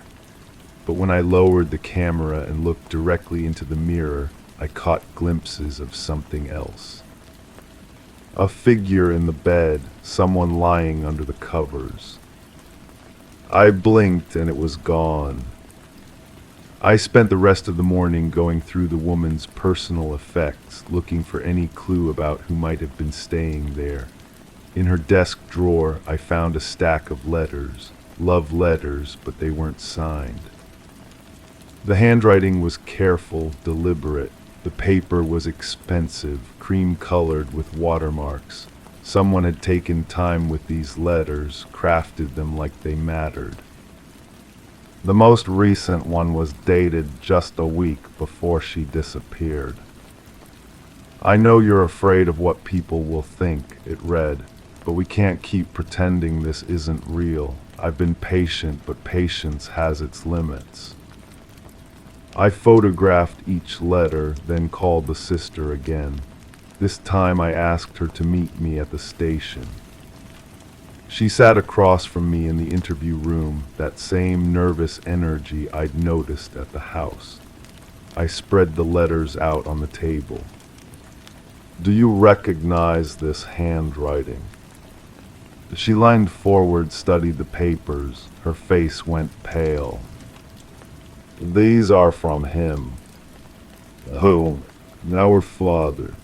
The room felt smaller suddenly. I gathered the letters back into a stack, trying to process what she just told me. Your father was writing love letters to your sister. He's been obsessed with her since our mother died, following her, calling her, showing up at her work. She got a restraining order, but he ignored it. Why didn't you mention this before? Because I thought maybe this time she'd finally gone somewhere he couldn't find her. I hoped she'd just run away. I drove back to the house that afternoon with a warrant and a team. We were going to tear that bedroom apart, look for any evidence of what had happened there. The bed was still turned around, but something else had changed. The mirror was tilted at a different angle. When I looked into it now, I could see the entire room reflected, including the corner where we'd found scuff marks on the wall. We pulled up the carpet near the bed's original position. Underneath, the hardwood was stained dark, blood most likely, though we'd need lab confirmation. In the closet behind a loose baseboard, we found more letters. These were different, written in the same careful handwriting, but with a desperate edge. I know you moved the bed. I know you're trying to erase what happened, but I can still see it. Every time I look in that mirror, I see the truth. The last letter was dated the day before she disappeared. I'm coming back tonight. We're going to finish this conversation. We never found her body. We never found him either. The sister said he disappeared around the same time, left his apartment without taking anything, just vanished. But I still think about that mirror, the way it seemed to show the room's history, like it was holding onto images of what had happened there. I've read about trauma imprints, the idea that intense emotions can leave traces in physical spaces. Maybe that's all it was, my imagination, influenced by the strangeness of the scene. Or maybe some objects absorbed more than we realize. I kept the case file on my desk for months after we officially closed it. Sometimes I'd flip through the crime scene photos, studying that mirror from every angle. In some of the pictures, if you looked carefully, you could see shadows that didn't belong to anyone in the room. The house was sold eventually. The new owners renovated the bedroom, replaced the carpet, painted the walls, but they kept the mirror. The realtor said it was a beautiful antique, too valuable to throw away. I wonder sometimes if they've noticed anything strange about their reflections. If they've seen the bed in positions it's never been in, or glimpsed figures that shouldn't be there. The case remains officially unsolved. Missing person, suspected foul play, no body recovered. But I know what happened in that bedroom. I know why the bed was turned around. Someone was trying to change the story, rearrange the scene to match a different version of events. But the mirror remembered. It held onto the truth even when everything else was moved. I still drive past that house sometimes. The bedroom window faces the street, and I can see the mirror from the sidewalk. It's tilted at the same angle, reflecting the room back at itself. And sometimes, when the light hits it just right, I can see the bed exactly as it was, before it was turned around, before someone tried to hide what happened there. The reflection never lies, even when everything else has been rearranged to tell a different story. Crime 16, I fell asleep with the TV on, white noise, but it shifted, patterns, then words. One sentence, why did you bury me? I turned off the TV.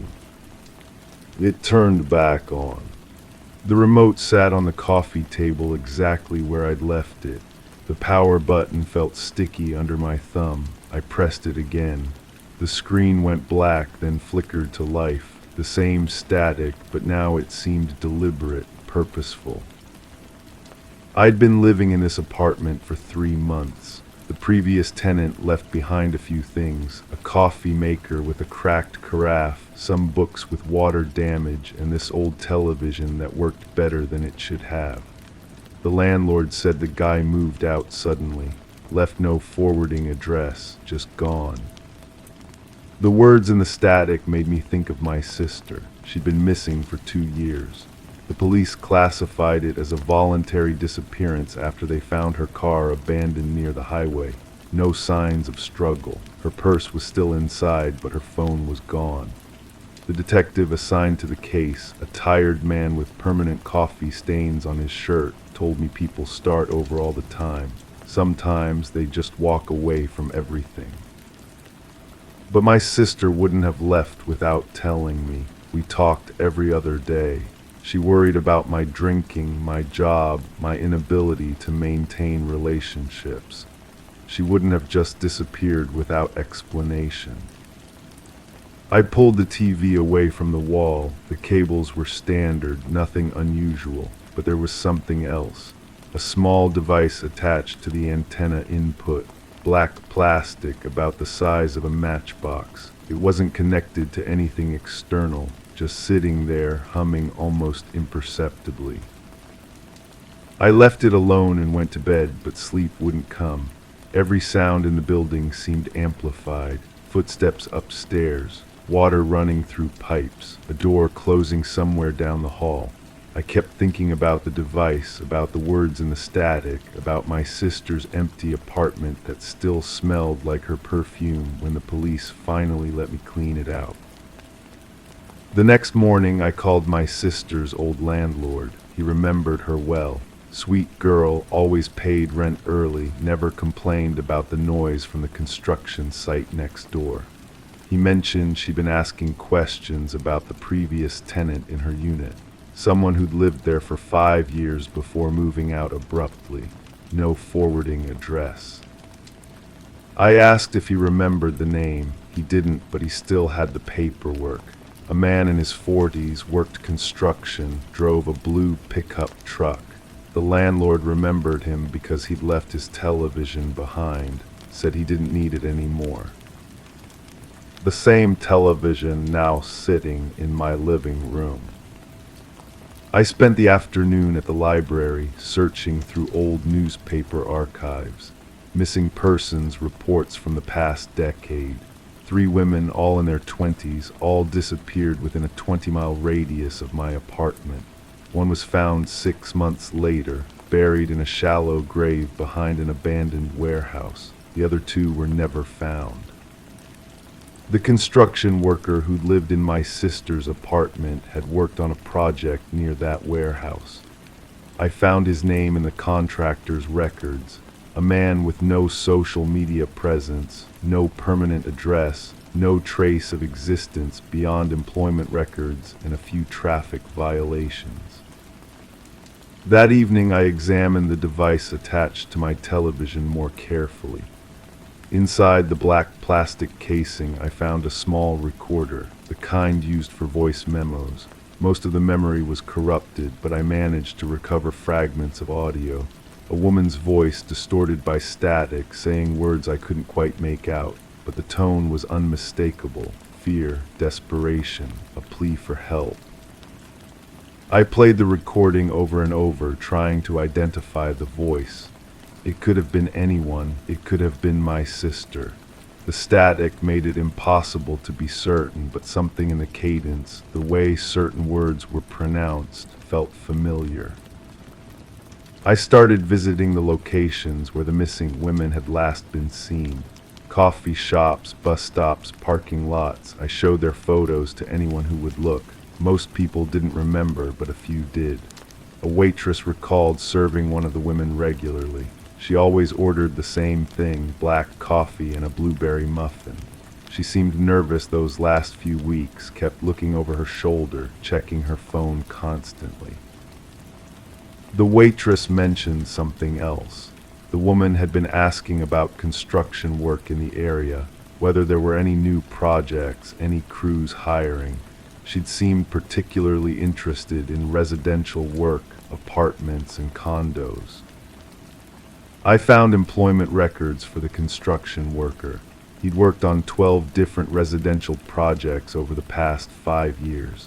I visited each location, talking to current residents, former tenants, anyone who might remember him. Most described him as quiet, professional, always arrived early and left late.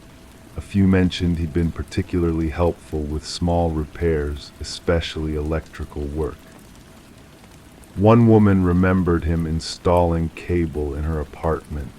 He'd spent longer than necessary asking questions about her schedule, whether she lived alone, if she felt safe in the building. She'd thought he was just being friendly. The same woman mentioned she'd started receiving strange phone calls after he finished the work, heavy breathing, then a hang-up. She'd changed her number, but the calls continued for weeks. Then they stopped suddenly. I traced the construction worker's employment history back further. He'd worked for a dozen different companies, never staying longer than a year. His supervisors described him as competent but distant. He worked alone when possible, avoided company social events, never talked about his personal life. But there was a pattern. In each location where he'd worked, at least one young woman had gone missing within 6 months of project completion. Not always from the same building, but always within walking distance. Always women who lived alone, who kept regular schedules, who might not be missed immediately. I found his current address through a forwarding service. A small house on the outskirts of the city, surrounded by overgrown trees and a chain-link fence. The mailbox was rusted, the windows covered with newspaper, no car in the driveway. I watched the house for 3 days. No movement, no lights, no signs of life. On the 4th day, I decided to look around. The front door was unlocked. Inside, the house was nearly empty. A few pieces of furniture, all covered in dust, but in the basement I found his workshop, tools arranged with military precision, a workbench with scratches and stains that might have been blood, and dozens of small recording devices, all identical to the one I'd found attached to my television. I played them one by one, fragments of conversation, sounds of daily life, intimate moments recorded without consent. Some recordings were recent, others dated back years. All featured women's voices, captured in various states of distress, fear, and finally, silence. One recording was different, clearer. A woman pleading for her life, giving details about her routine, her apartment, her family. Anything to make herself seem human, valuable, worth sparing. The voice was my sister's. I sat in that basement for hours, listening to my sister's final moments.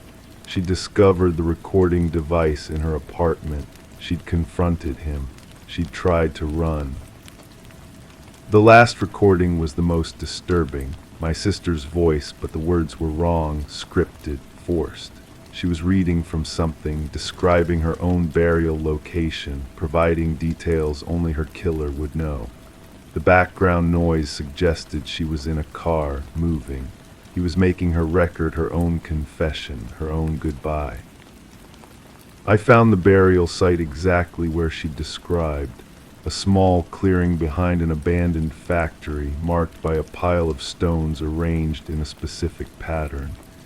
The ground was soft, recently disturbed. I didn't dig, I couldn't. Instead, I called the police.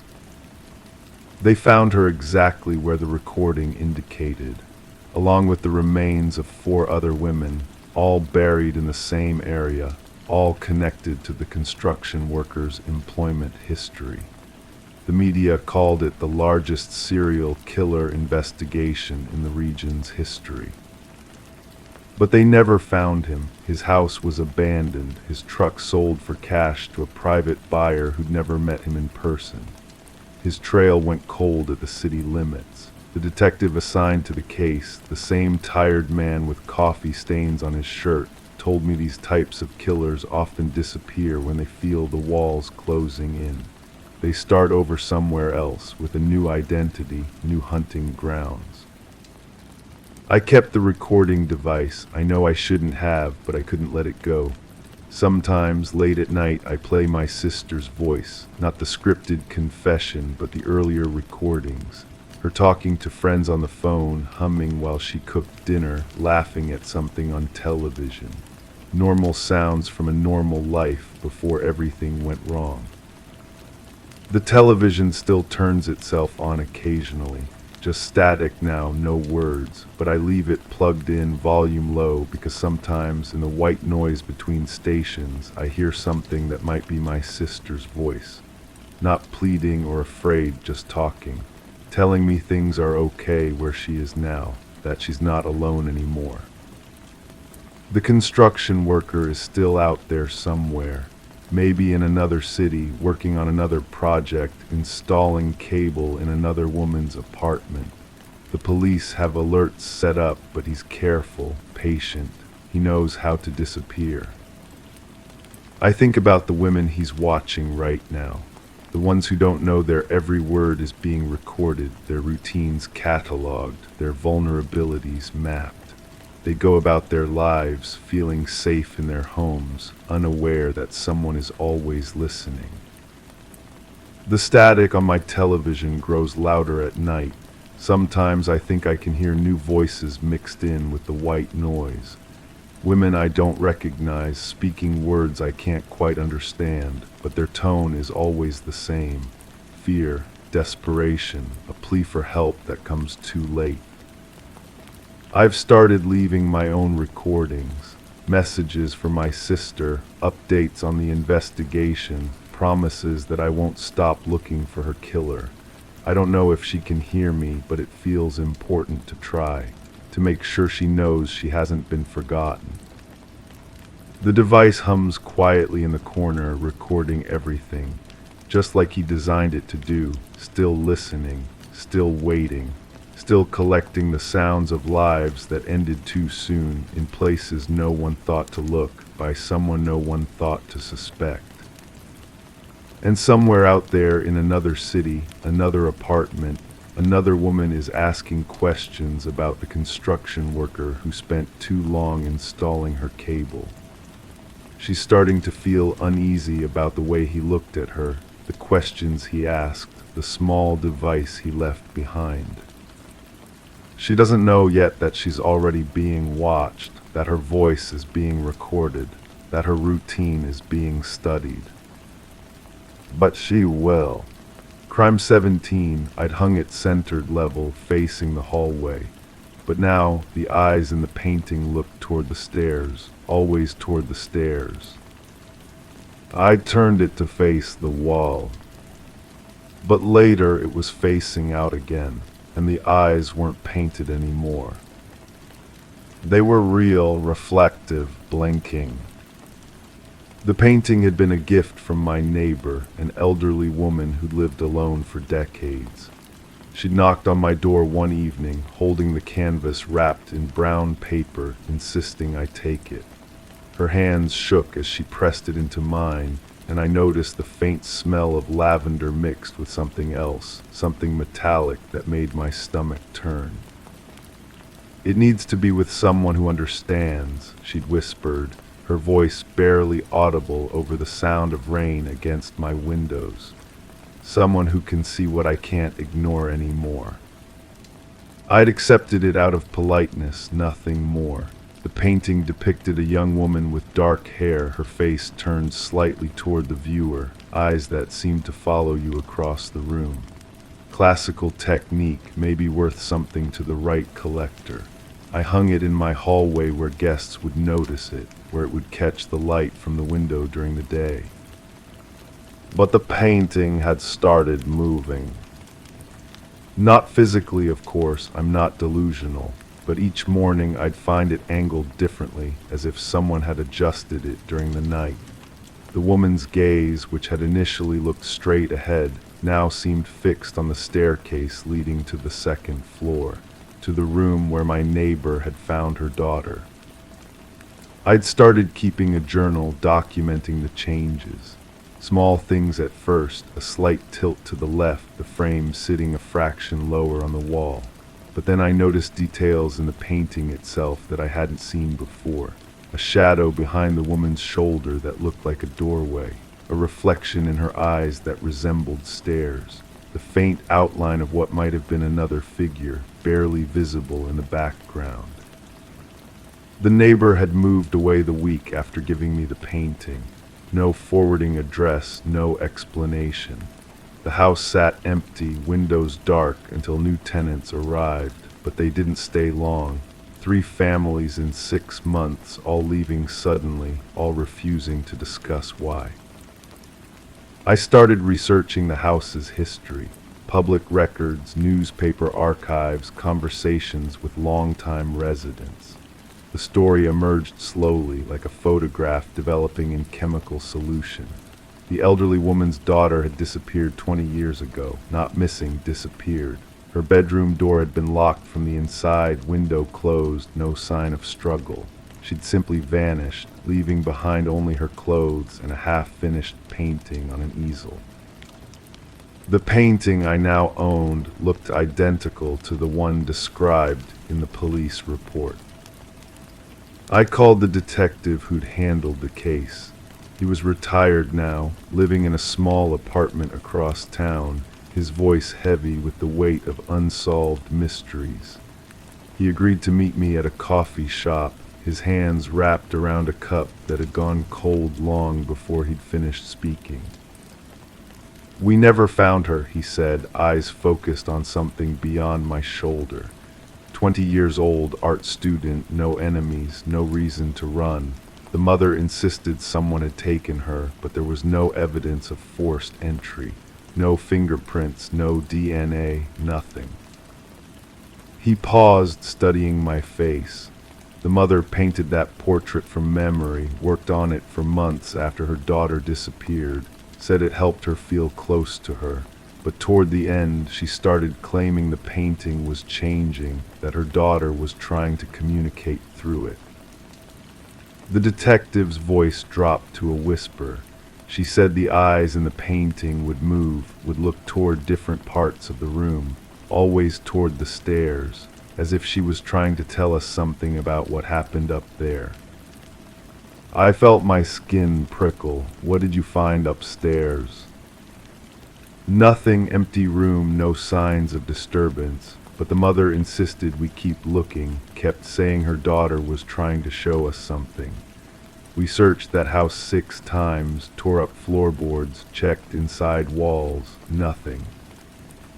But I knew he was lying, not intentionally, but the way people lie when they've convinced themselves to forget something too disturbing to remember.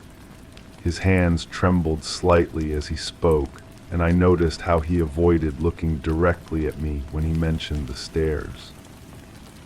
I went home and stood in front of the painting, studying every brushstroke, every shadow.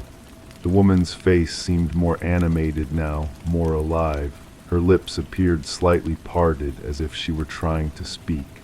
The reflection in her eyes had become clearer, definitely stairs, definitely leading upward. That night I heard sounds coming from the empty house next door. Footsteps, slow and deliberate, moving from room to room. I pressed my ear to the wall and listened. The footsteps stopped directly on the other side, as if someone were standing in the exact spot where the painting hung in my house. I researched the new tenants, the ones who'd moved in and out so quickly. Found social media profiles, rental applications, brief mentions in local forums. Each family had reported the same thing: sounds in the walls, doors that wouldn't stay closed, a persistent feeling of being watched. But it was the details that made my blood run cold.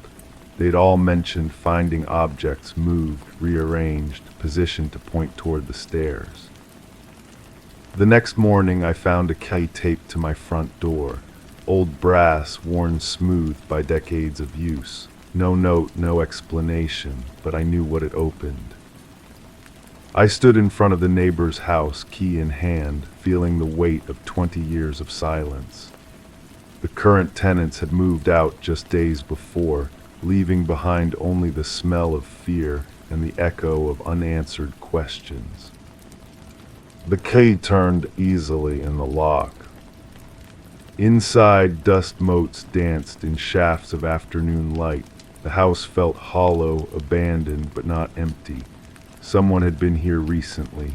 Footprints in the dust led from the front door to the base of the stairs, then stopped abruptly, as if the person had simply vanished.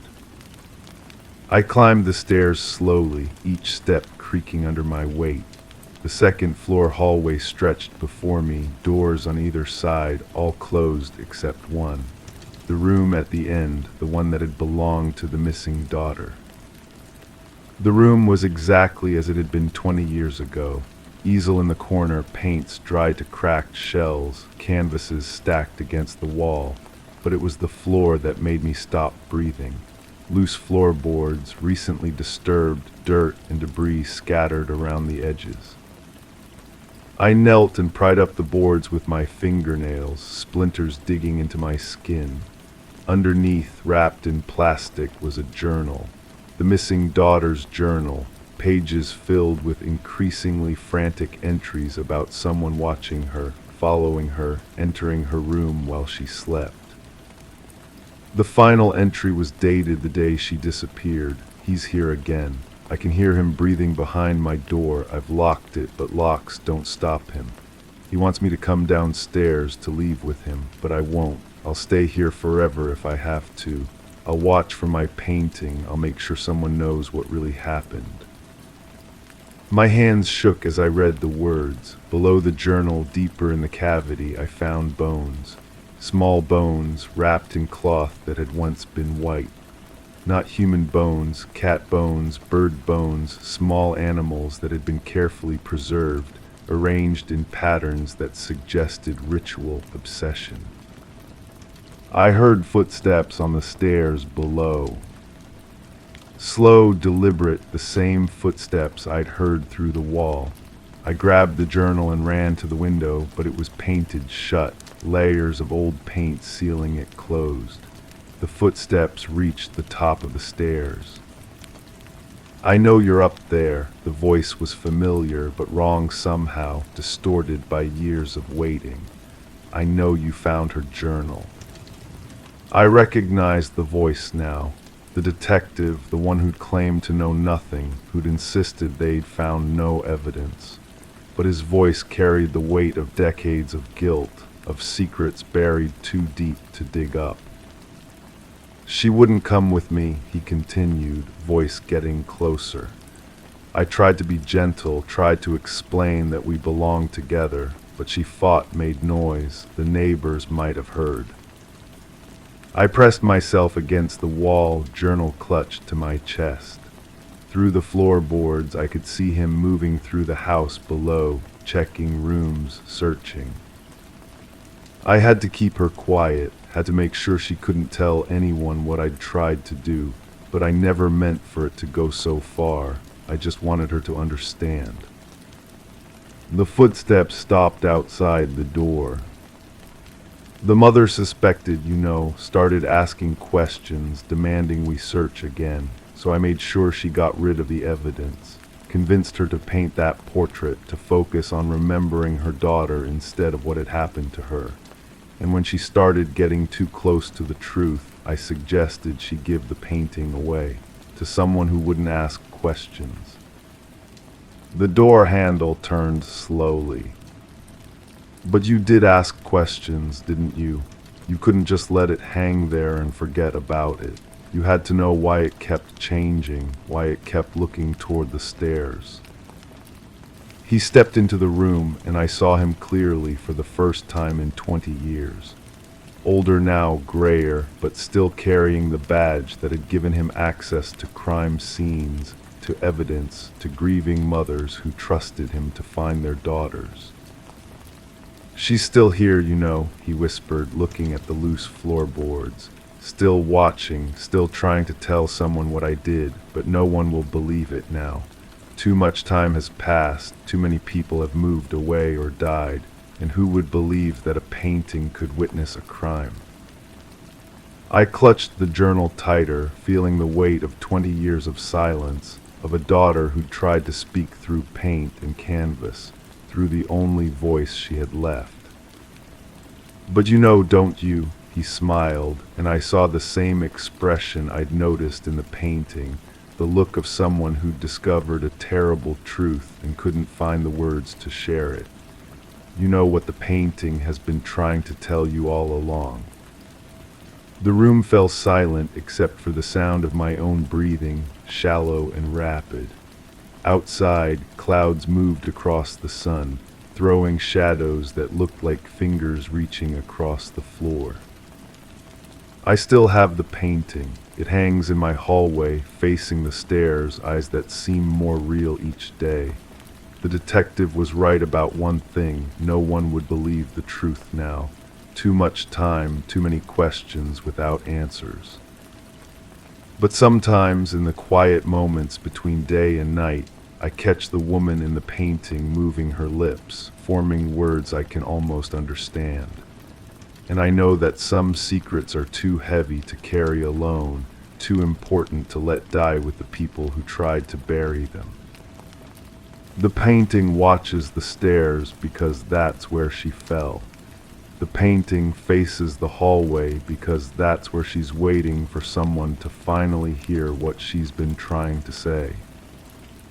And now, every morning, I find myself standing in front of it, listening for the sound of footsteps that never come, waiting for the courage to tell a story that no one will believe.